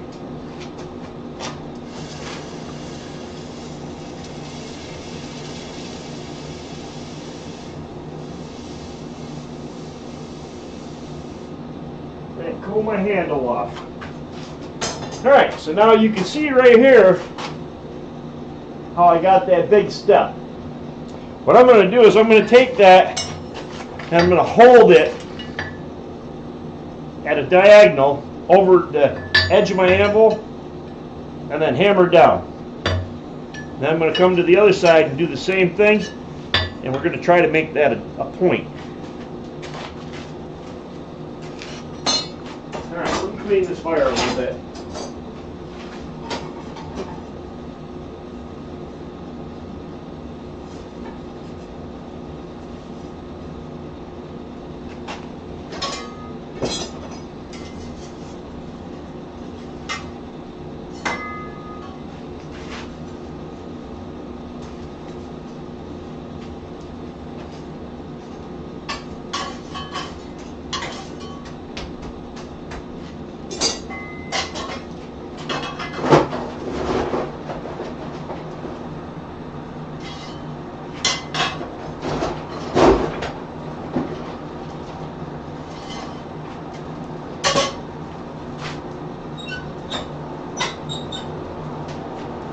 Alright. Flop that down for a minute until I burn up. So I flop this hood down so that smoke doesn't escape, because I just shoveled on like 3 big scoops right straight on onto the fire. Cowbell blanks. Yeah, Thomas. Do they have cowbell blanks? While I'm waiting for some of that to coke up, I'm going to go over and just flatten that edge right off of the belt sander.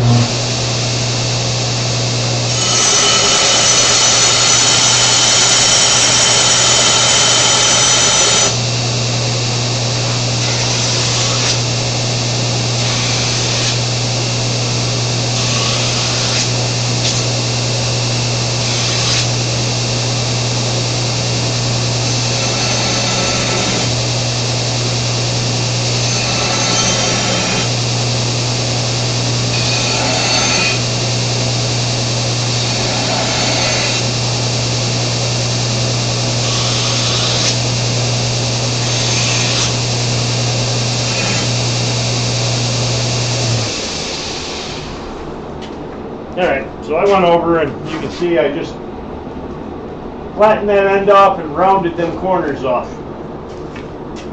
You can go back and do that all just by hammering, but I didn't want to.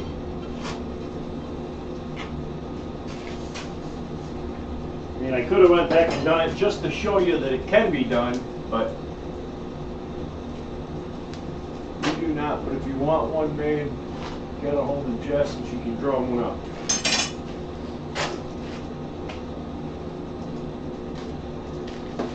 Custom pricing. Make sure you charge him extra.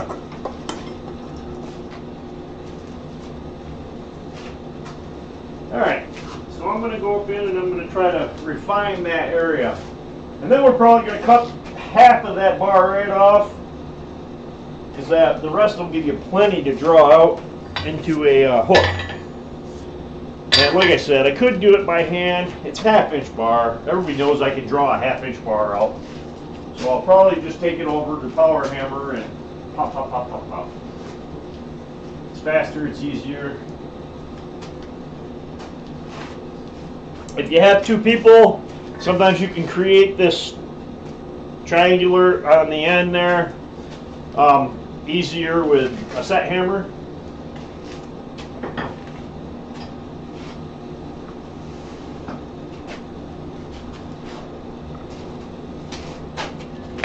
Okay, so I'm going to come up, set it about here, knock that down.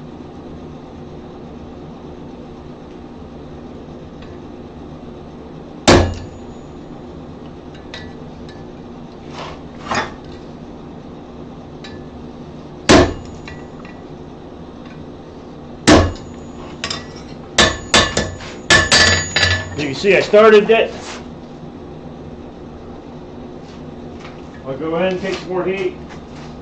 Problem is I got to get it heated back into the main bar without burning off the thin blade.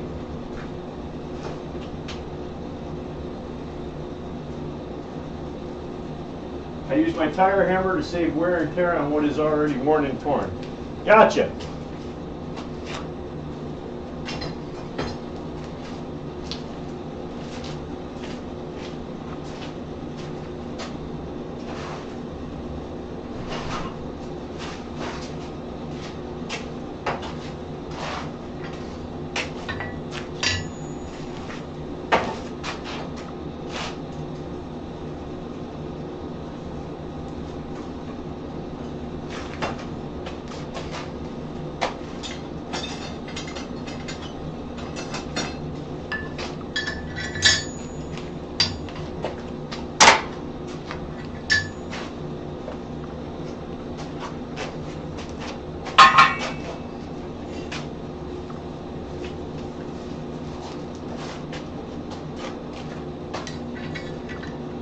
You can do it if you're alone too. Just get your hold down out.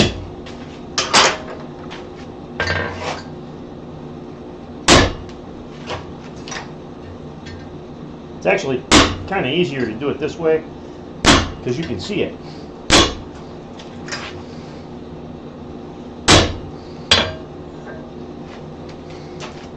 The only bad part is this set hammer isn't clearing my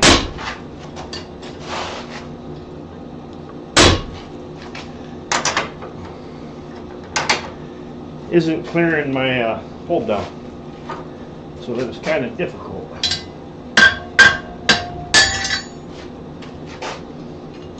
Now you can really see it where I pushed them down and I got that triangle started. Now that I got it started and I like where it's at, and it looks pretty even because it was much easier. It was quite a bit off when I did it just over the corners. But now that I have a notch there, I can go over the corner and work it down better. And it was uneven, and I was able to make it even with the set hammer a lot easier. So.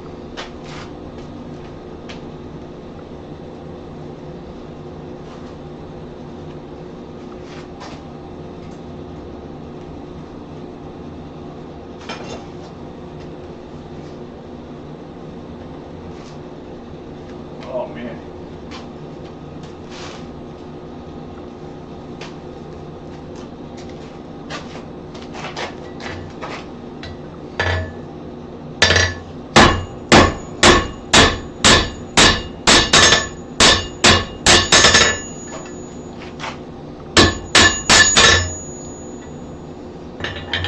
Alright, I'm going to take another heat before I do the other side. But you can see I push that down and it's down to the thickness of the other. And this side still got some material there.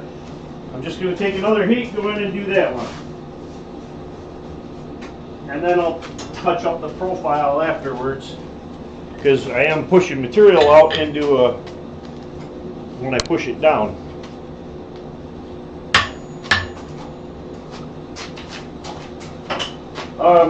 That was a trick that Steve Mankowski taught me when we were doing the my cooking slash utensils. You'd see on a lot of your old spatulas and stuff, they have that triangular shape there. Okay, now let me walk over, get right here.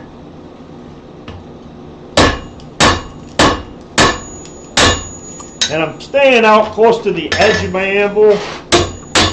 The reason for that was just for the sharp edge.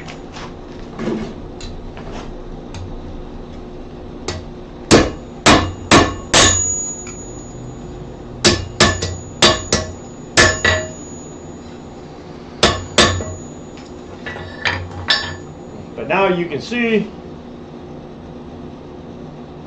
that triangular section there. Okay, now I'm not worried about getting the parent bar. I'm just going to go in and touch up the little spots that flared out.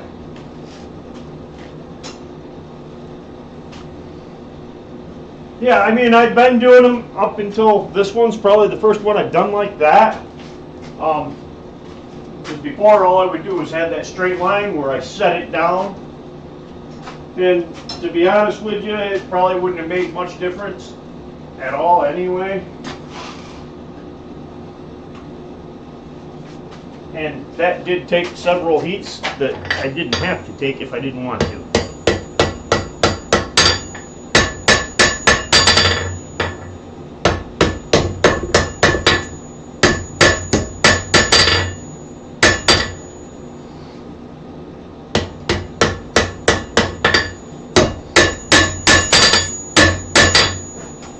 And of course, I went to work it with that side up and smacked it with my hammer. Not badly, but enough to leave a little mark that's going to annoy me.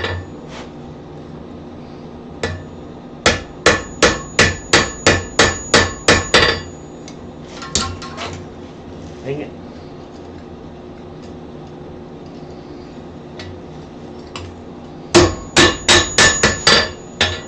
Now you can see I'm working on tucking them two corners back in because it bulged them way out.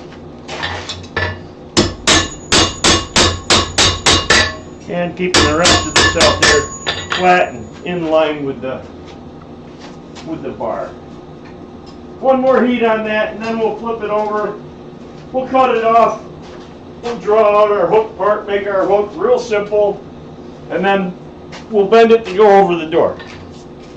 And when I bend it to go over the door, that's cold. Because it's only, a little over 1/16 of an inch right now. So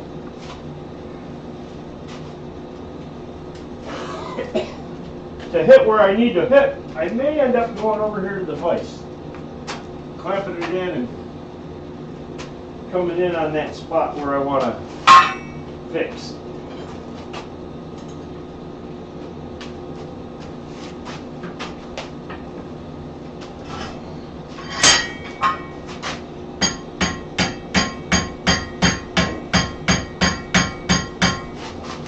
It let me get in there, but it deformed it.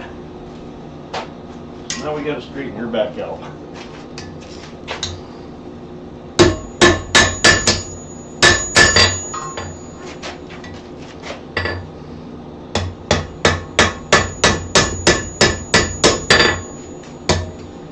My first concern, though, is getting that edge to look nice. Then I can go back and straighten it after. As you can see, it kicked right off to the side on me. So, let's take one more heat and straighten her up. And if it's not perfect, I can always go over to I can hammer it, and sometimes one or two more heats you can really straighten out minor little imperfections. But you also got to know when to say, hey, I can go over there to that sander and make both them angles look nice without a whole lot of extra work.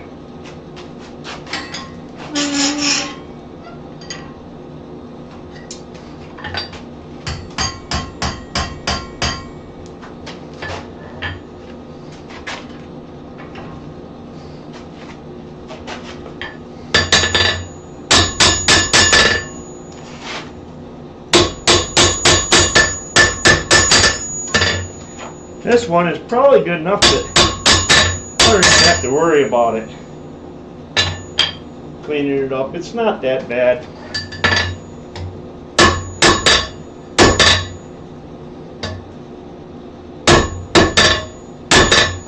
A little tuck here and a tuck there and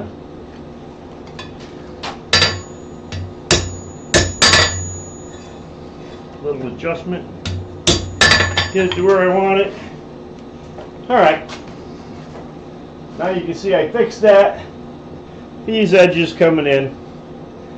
Like I said, if they're not perfect, I can go over and grind them. I got that little triangular piece. I probably could have tapered that down too and just came in here and hit it there so that it tapers down to it. I mean, those are all things you can do, but you don't have to.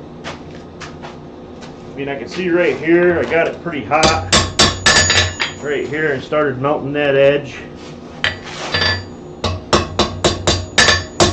I think that was when I was talking to Thomas about the bell.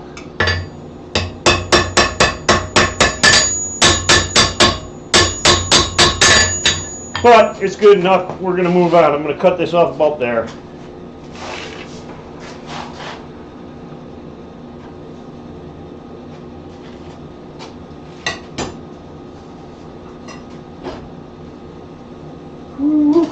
Alright.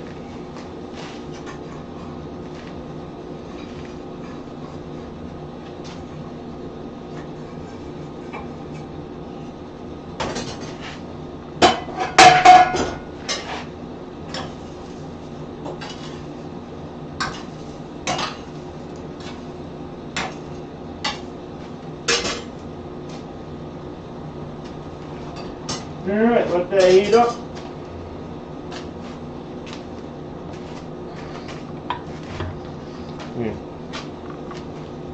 I could have just put it in the saw too and cut it off that way, but it would have been faster and easier. I mean, everybody in this room knows how to cut with a hot cut.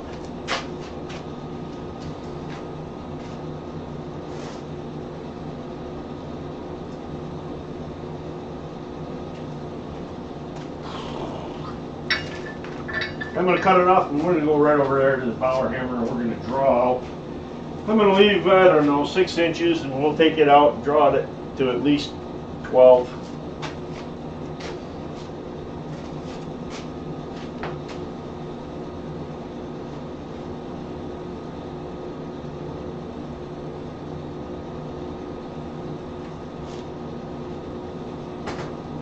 And if I wanted to, I could play around and make a ball in the end, in the middle of the hook or something like that, but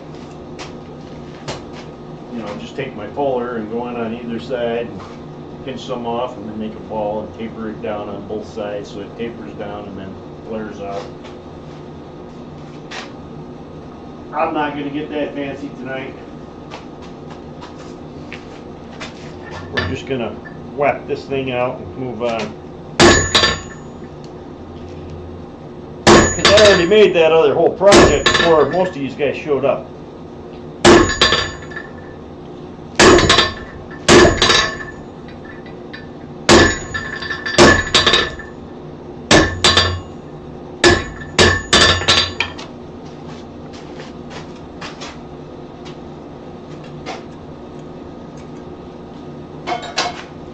Just throw that up there out of the way. Get her back in the heat.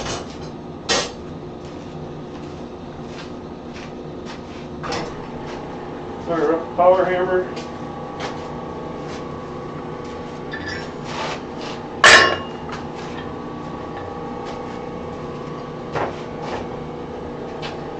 I don't know why I'm grabbing my hammer. I'm going to the power hammer.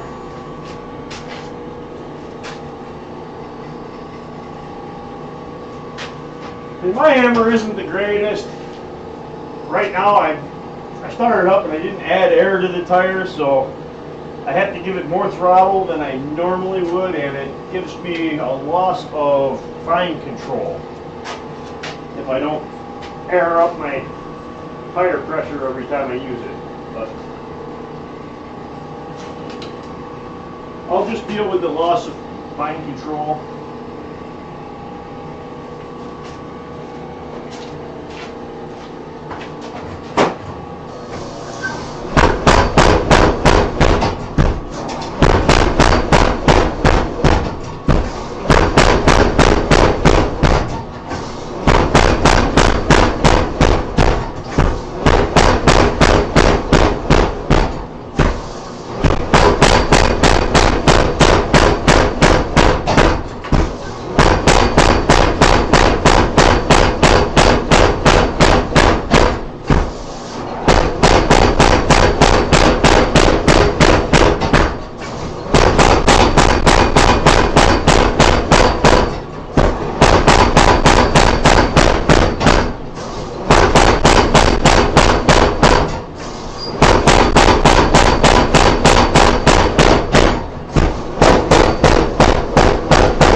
You can see that's drawing out a lot faster than I can draw it out by hand.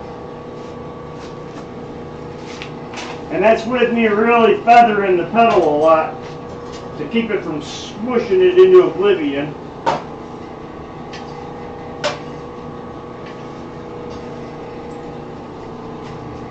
Because it will do that. The top on my hammer is about 100 pounds with the die, which is twice as heavy as most tire hammers.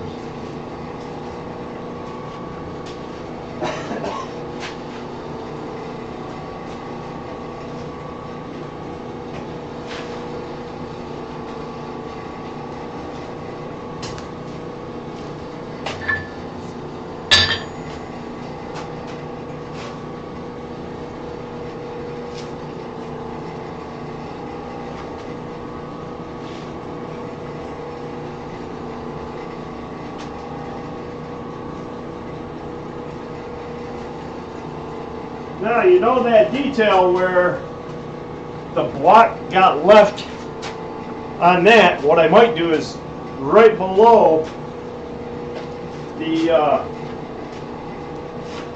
spade part, I might come in and take that and leave a chunk of that ½ inch and then make everything from there down, you know, leave like a ½ inch chunk, a ½ inch cube, and from there down make everything like 3/8 or less. That'll just give it that extra.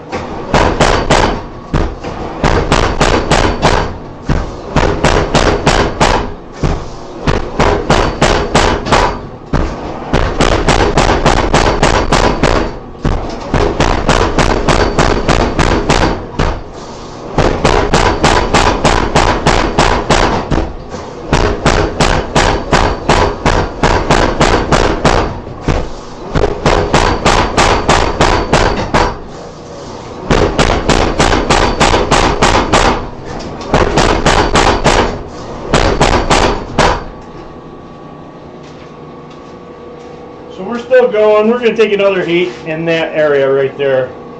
You can see I started to do it, but it doesn't work well over there. What I'll probably do is come over here and refine it right here. And I may have to get out my guillotine tool to do it. So that I can tuck in the sides and then just do the top over the edge of the anvil and leave the back flat.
you don't air it up and you got little to no control.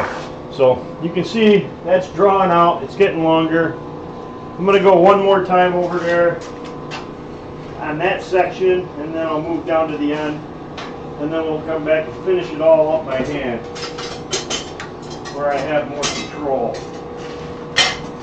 Like I said, I never really could justify the expense of going out and buying a real power hammer, whether that be a real tire hammer, or I've always liked the big new hammers, but then you need a lot of air to run them. Self-contains are just, you know, way out of the budget of the hobbyist, in my opinion. Some hobbyists don't think so, but they must have a better job than me, you know.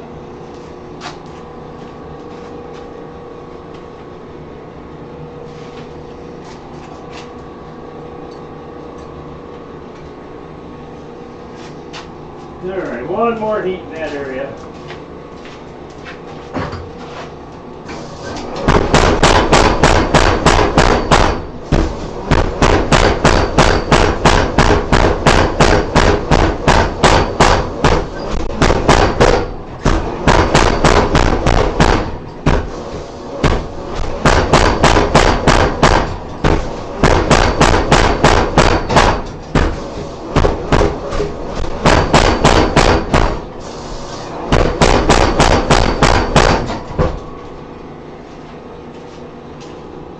Alright, now I'm going to go out, heat, and just do that area out there a little bit.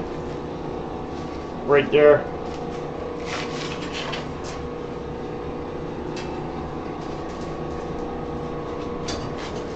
And then we'll go right to the hammer and the anvil and finish over here. I got some touch-up spots where I want to make it look better.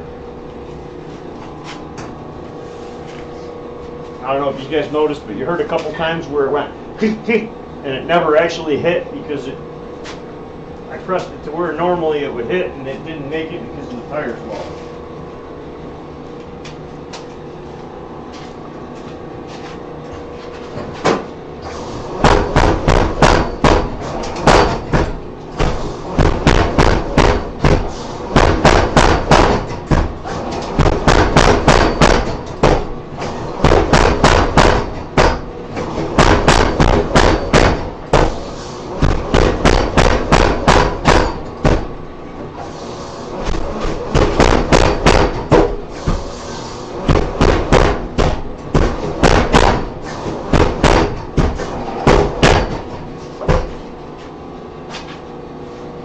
Alright, I think now I'm just going to go by hand the rest of the way.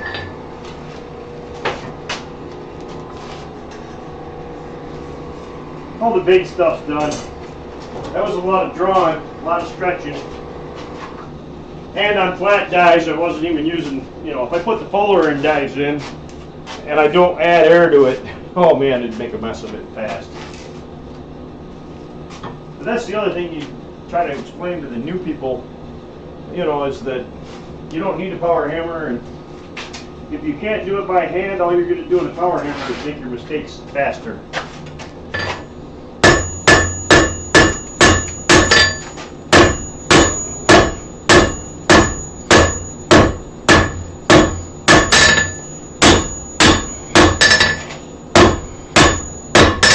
Man, I left way more than I needed. I might just cut some off. That's way longer than it needs to be.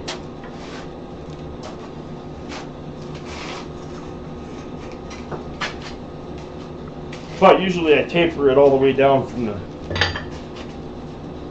the thing, and this time I wanted to leave a block and then make an edge. So that left me with extra material.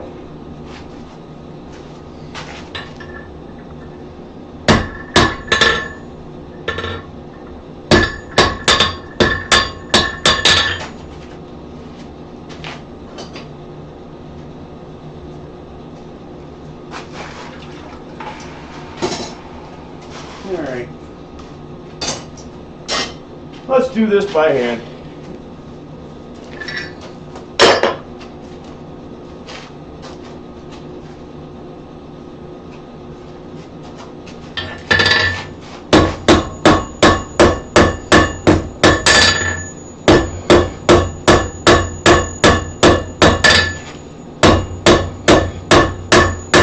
Once again, I'm tipping my hammer, driving the corner in. You can see all the dents it's making. Then I go back and clean them up.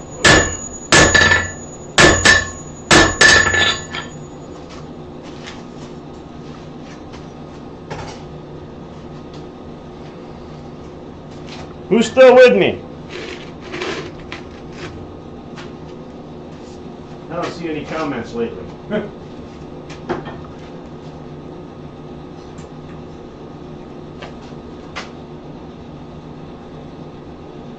There's no drop frames, so.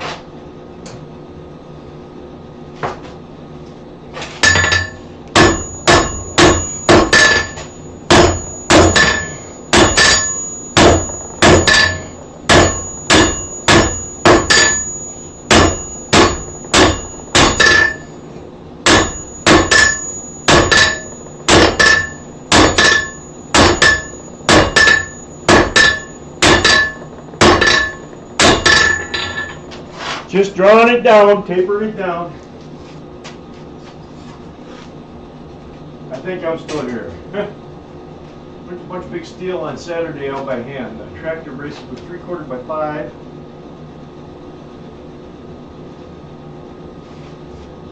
Alright, well, 4 watching, so that'd be Trail Dust, Thomas, Tim, and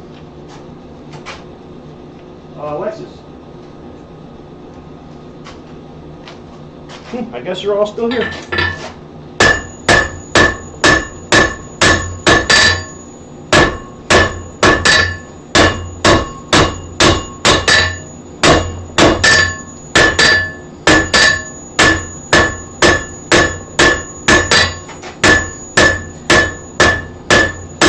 Now we're just working on getting a nice gradual taper.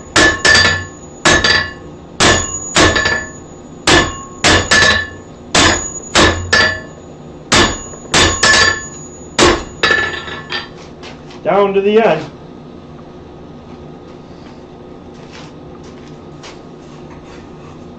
And like I said, the hammer with the flat dies will leave a bunch of notches in it that, you know, a lot of times it's easier. I do have a flatter for the power hammer, but a lot of times it just it's not big enough.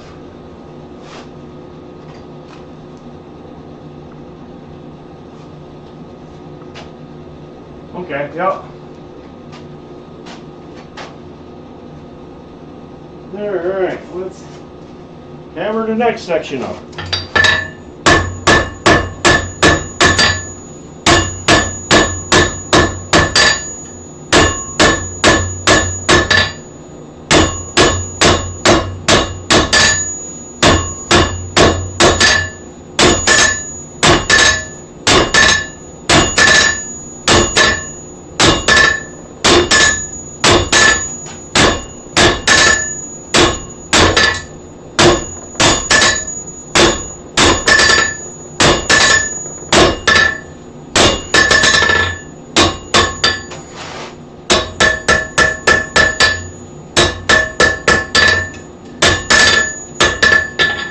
Alright, so you can see we're drawing out, we're getting up, I'm going to work on that area. Now where I was, where I'm going to work on that area. Then after I get that area worked out to where I want it, then I'll go back and round all that up. Then once it's rounded up, we're just going to bend the hook. Everybody knows how to do that. We're going to work on that area right above it where I'm leaving a block the same size. So you can see what I started with. Like I said, you can leave a ball there. You can do different things with it. I have it, just too lazy. Alright, so first things first is put a nice set down.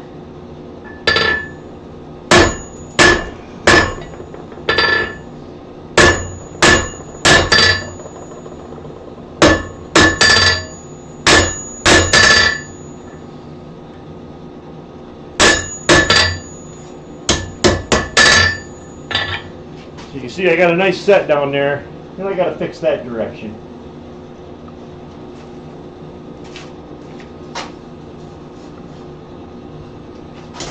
And to fix that direction, probably going to be the easiest thing's going to be to just grab the old fuller.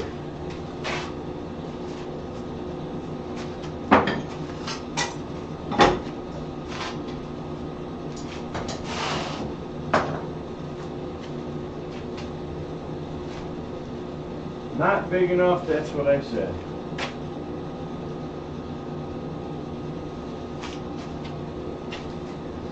All right.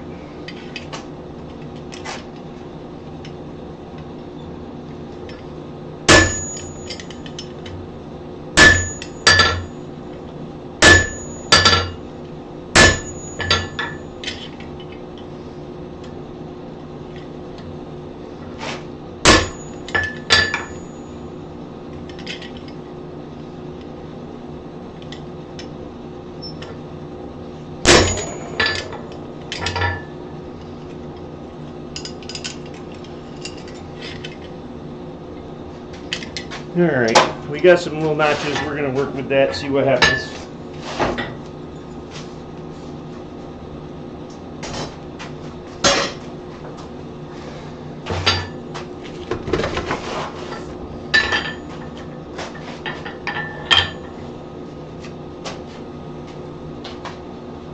Yeah, I know, my real fancy guillotine tool, huh, Thomas?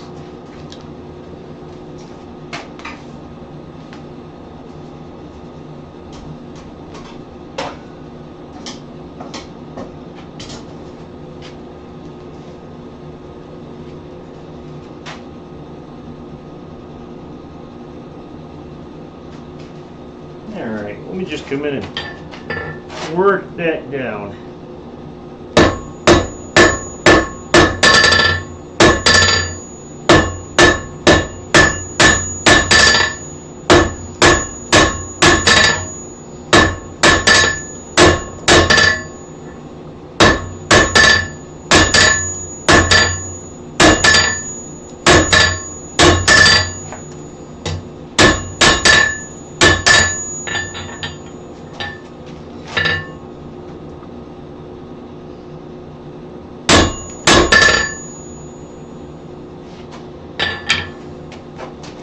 So you can see, I got the notch and left the blob there. It needs a little work. Not gonna lie, it's actually what little bit it needs is gonna be easier just going to the grinder later. Because if I go in and I try to get just that right spot and I move up just a little bit, I'm gonna destroy the notch on this side while I'm trying to fix the one that's up against the anvil. Not that I can't do it, but it just takes a lot of hammer control.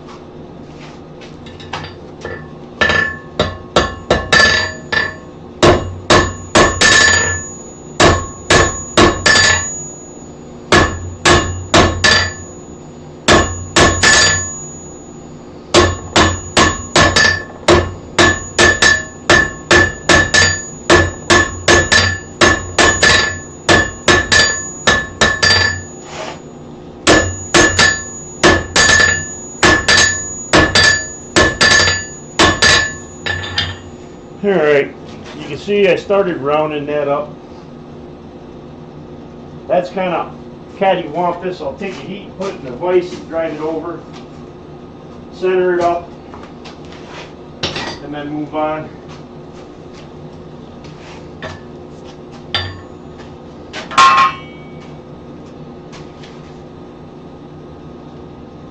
Whew. And I mean, I've done these with some decorative, you know, like I'll take star punches and put a couple stars on them, and you know, I'll take some chisels and put a line around them, or something to add a little decoration. But I've already spent way too much time on this one.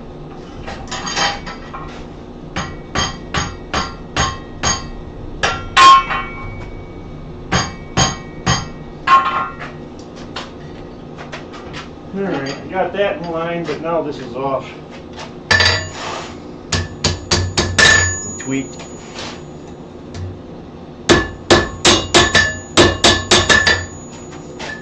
This has to be untweaked.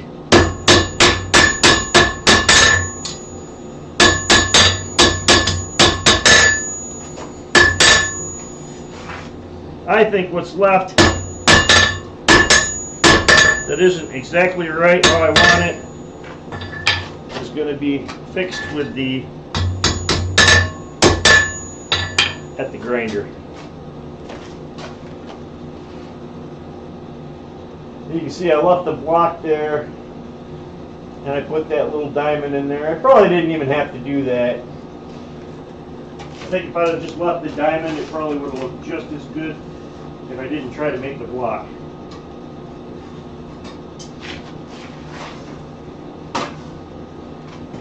Everything looked pretty good until I did that, and then everything went cattywampus trying to get that block in there.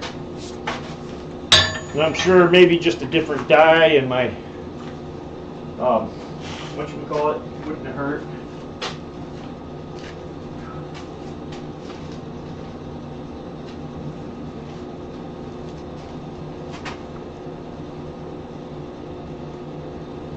Drifting, but you have to drift the trailer hitch. Just drift the hole out for a bigger ball or stud.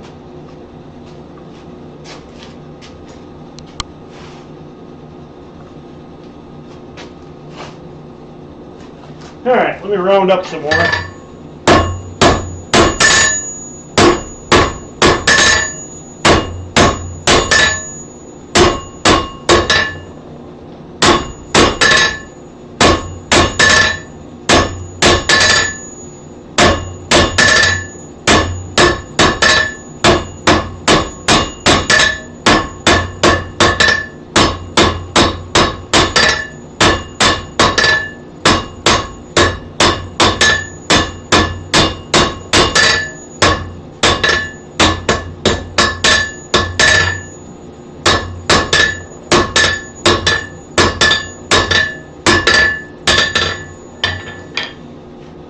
Alright, now I'll go down and do a little more on that end.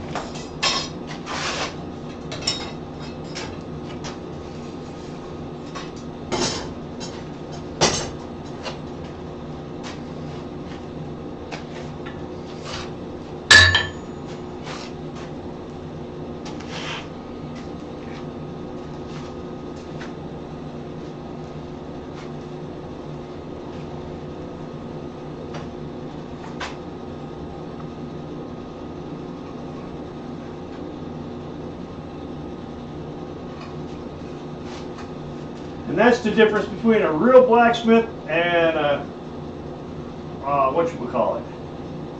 Play with a ball on it and 2 bolt holes. Drifting one out so you can drop a pin through on the back. Oh, okay. Alright. So you drifted one out for a pin.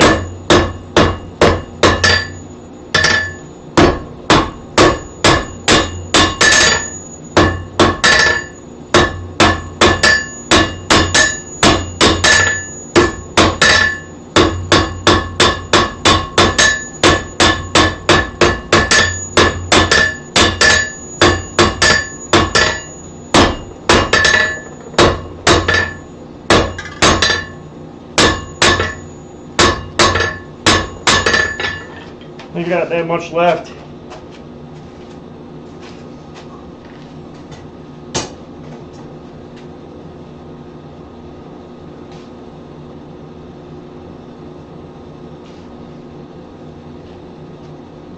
They drifted out for pin or bolt, thought they were going to get the drift stuck in the hardy hole. That happens sometimes.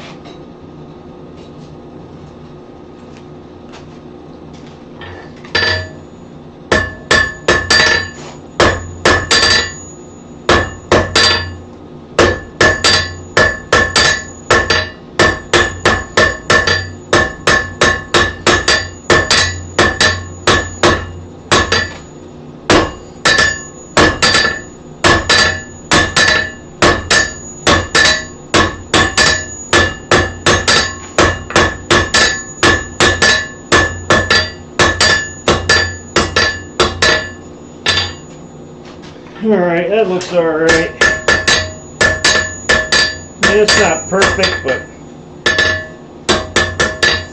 I'm getting a little tired. I've been out working all day on other stuff. I had to bring a bunch of firewood in and whatnot, so that's all done. You can see that this kicked off, so we're going to have to straighten that out. But maybe we'll bend our hook first. Get it out of the way since we already got a little bit of heat in that end.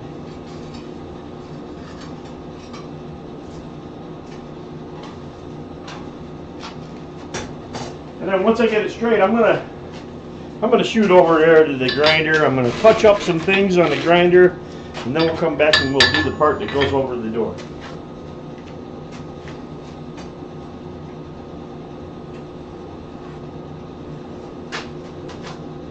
Alright.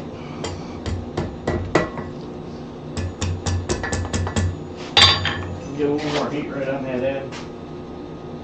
It was cold. Didn't want to curl, just wanted to bend. That's better.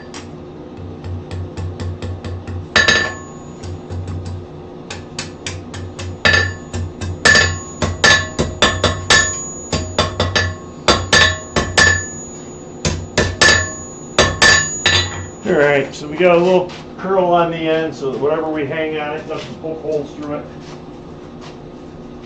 Go back in, get a nice long heat, bend our hook. Nothing fancy, just a hook. Like I said, you can play with this and add things to it and try to, I mean, I think making this blocks probably wasn't the smartest thing I did, especially the first time in front of everybody, but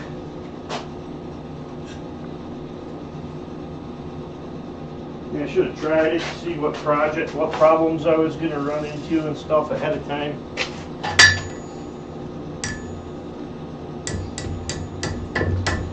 Okay. For those noticing, you'll notice I bent the hook the wrong way.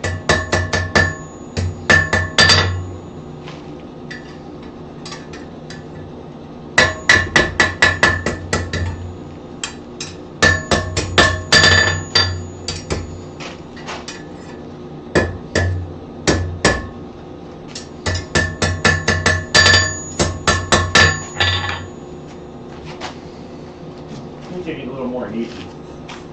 Touch that hook up a little. Like I said, I bent the hook the wrong way. I'm just going to take a little heat farther up and give it a half twist right in the middle of it. You won't notice the twist because it's rounded. And I'll go back and hammer over it a little bit if I have to make it look right.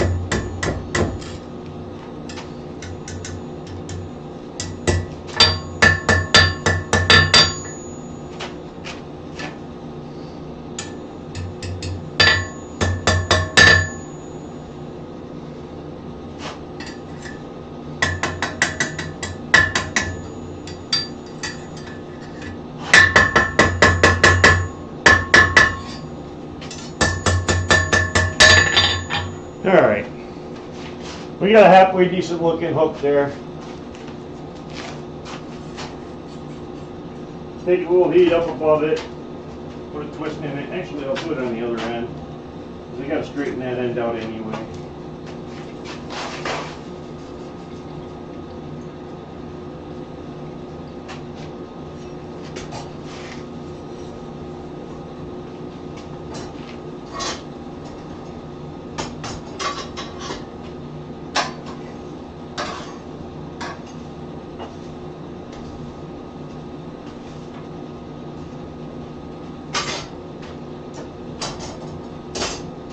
All right.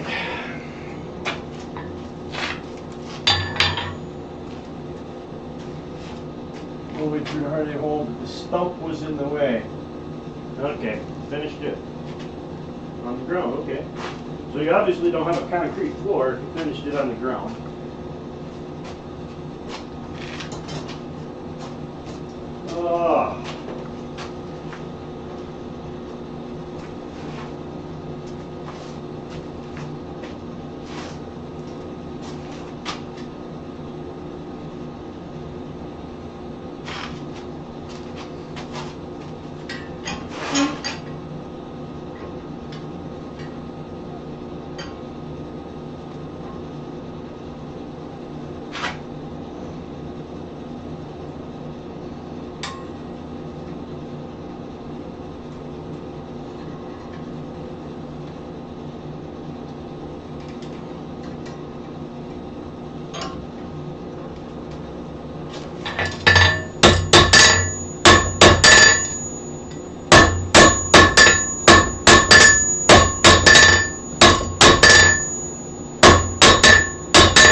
can't even tell where I twisted it.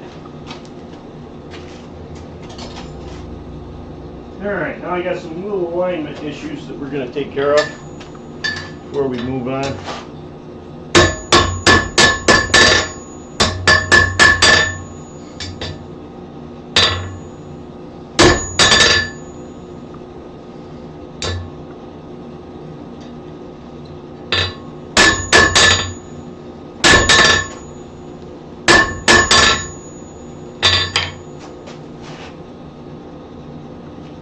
Pretty straight, not too bad.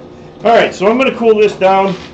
I'm going to do a little work right there with the, just on the profile, and I'm making that notch where I wanted it look a little better.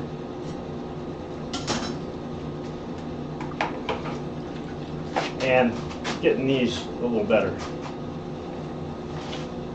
Be right back.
All right, 2 minutes on the grinder worked absolute wonders. So you can see I fixed this edge here and that edge there, and this back leading edge into that.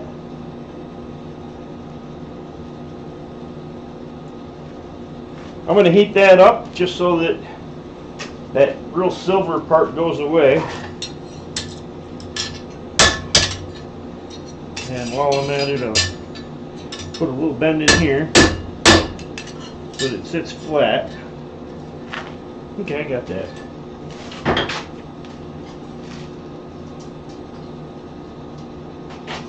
Now let me heat that spot up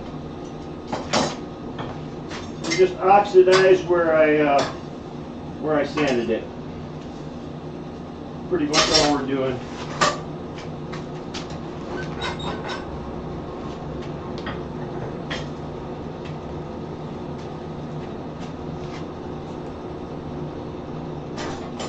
And after that's glowing pretty good, I will just cool it off. All I'm doing is just trying to get rid of them real shiny spots where the sander was.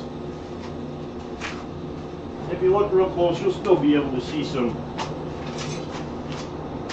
traces of where I sanded it, but it won't be as noticeable.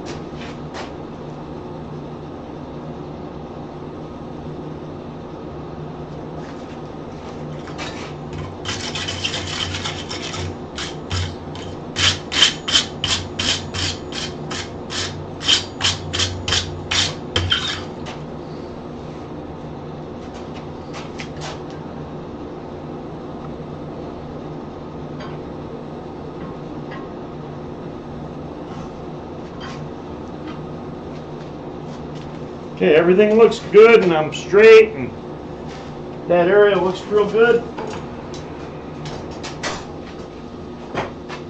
So now what I'll do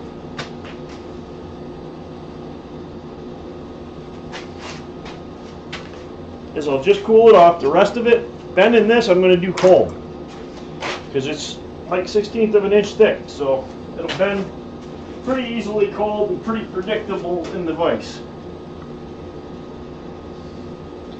So what I'll do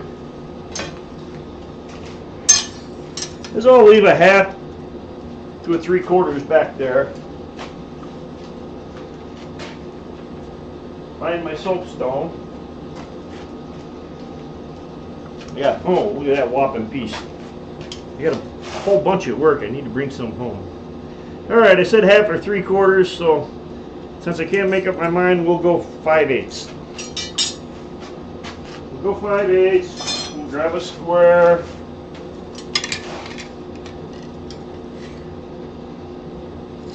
Put a line. That part will be on the other side of the door. You know what? Let's go more than that. Let's go 3/4.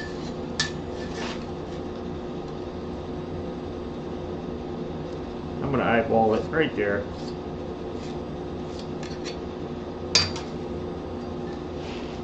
Alright, so now let's take our ruler, and I'm just going to go over to this door right here. Exterior doors are usually thicker.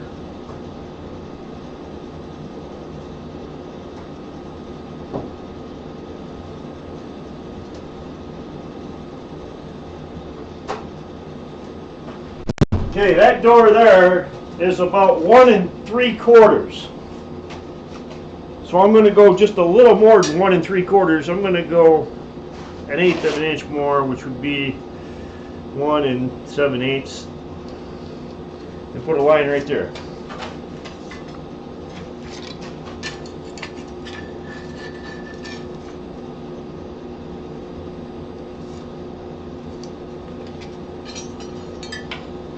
So you can see now I just got 2 lines.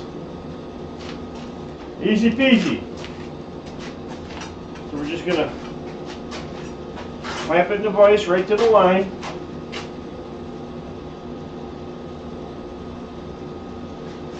And take a not your good hammer, bend it back.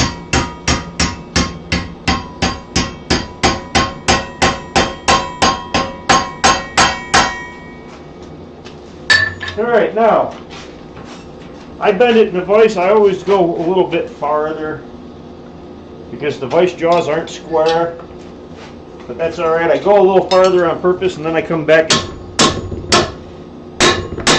and straighten it over the edge, and that'll give me a tighter radius in this corner. Then I'll just set it on the next line.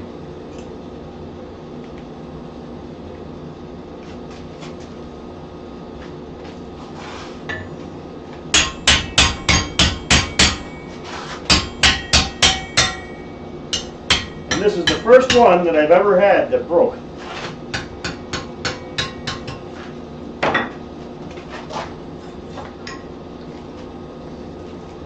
And you can see the crack. There's it right there. That's the first one I've ever had that broke. So keep that in mind. Do what you want. You know, I mean, if you want to do it hot, you can avoid that. I've never had that problem before, and I've done 25, 30 of these. But you get the idea. Once you get that flat, which I'm not going to go the rest of the way, it's just going to break off. But once you get it to flat, then it just hooks over the door. You hang your wreath on it. You didn't have to do this. That probably took more time than what it was worth.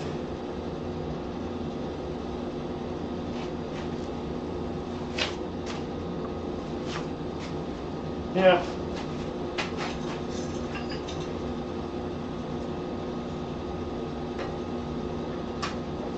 Probably break off. We'll see.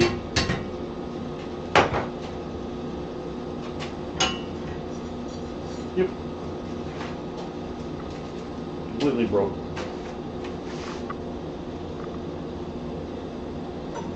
And like I said, use your judgment, I guess, because I've never had one do that. That's the first one. Yeah, and like I said, dude, if I even thought that it was going to do that, I wouldn't have, especially live stream it, I wouldn't have done it. But that is literally the first one that's ever done that to me. I mean, I could braze it back together, or gas weld it and grind it, and you'd hardly even see it when I'm done.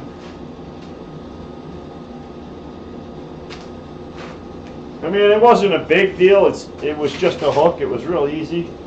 Like I said, it was only half the live stream because I spent the first half making this poker.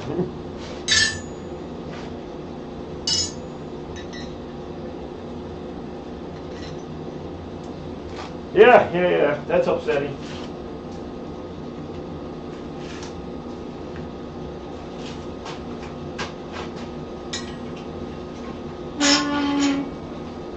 If I decide to save it, I will. I'll have to do it after the stream because I'll have to move the cameras and stuff to get my torches out, and I'll just gas weld it back together, and then heat it and bend it hot,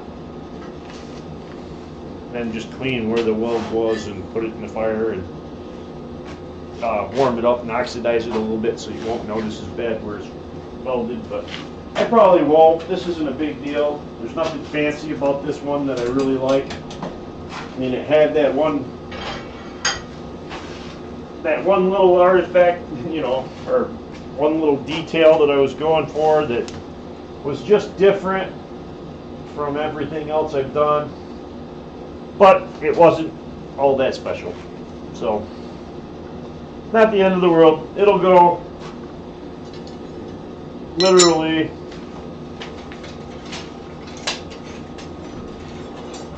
into one of the piles of rejects. You know, and these are all things that reject.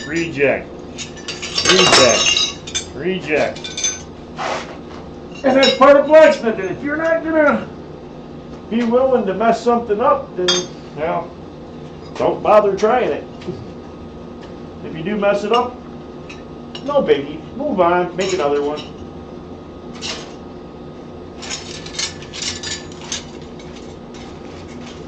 Like I said, I've made,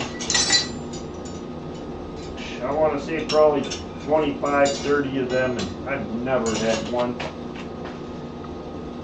break while I was bending it.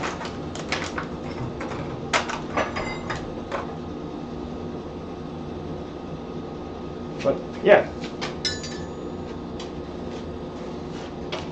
no biggie. I can go over there and round that off and then put a hole in it and we can still have a hook. It'll just be a screw on.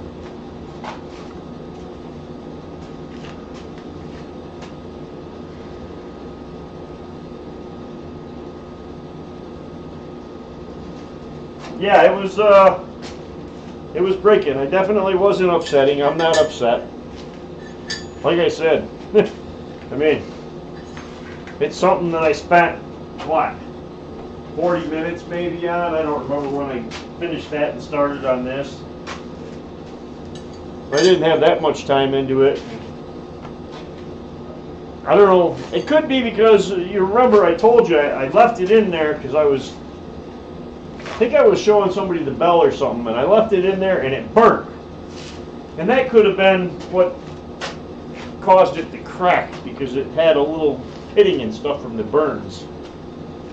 That might have had something to do with it. You know, and it had a lot of scale that got driven in and created thin spots and pitting, and I don't know. It's not the end of the world. Look, I got my chopsticks.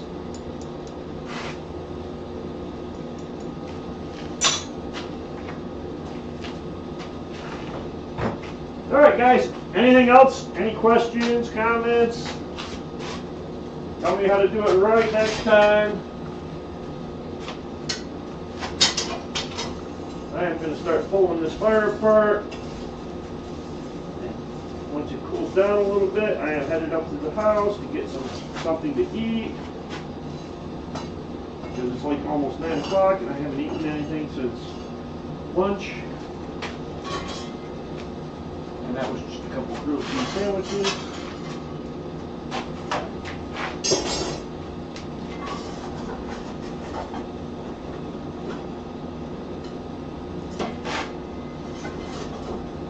Yeah, I throw my clinker right into the chimney and then, I don't know, once a year or so. Now, not too much the last couple of years, but I like 3 or 4 times since I built it. I went in there and cleaned up the chimney and shoveled that all out and threw it away. So it's just convenient, right there, throw it in, move on.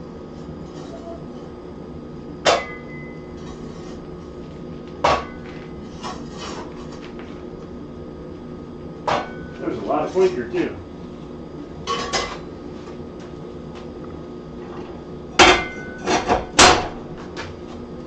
I have a door, but I have to put bricks up against it to hold it closed.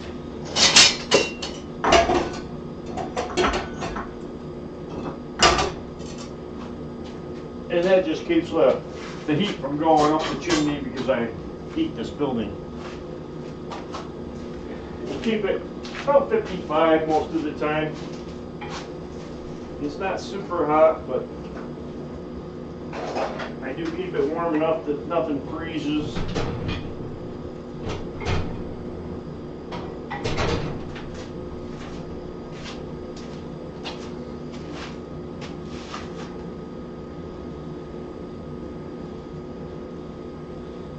Have you made a post to the Blacksmith Challenge group? I have not. What is the challenge? I haven't looked at it in a long time. And to be honest with you, I thought about it the other day and thought that, you know, now that I am I'm spending more time in the forge, I probably could start joining in on some of them. Even if I do, you know, the project while I'm live streaming, it doesn't matter. Or I do part of it or get it ready and, you know, do pieces that way you don't see the whole thing or whatever. But it doesn't matter. But, oh, and that's right. The challenge this month was just to make something and give it to somebody, wasn't it?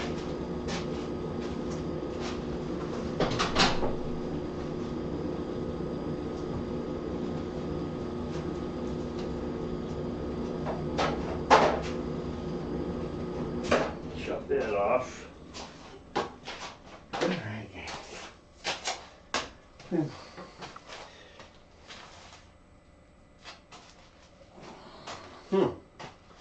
Must be to make something a friend or family member as a gift was it, and it was a 2-month long challenge. Oh, family or a friend. Oh, I suppose I should have took pictures of the raising hammer that I made and sent to Ray.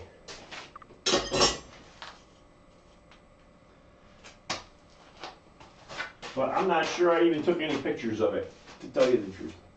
Oh, dinner's ready. Gotta go.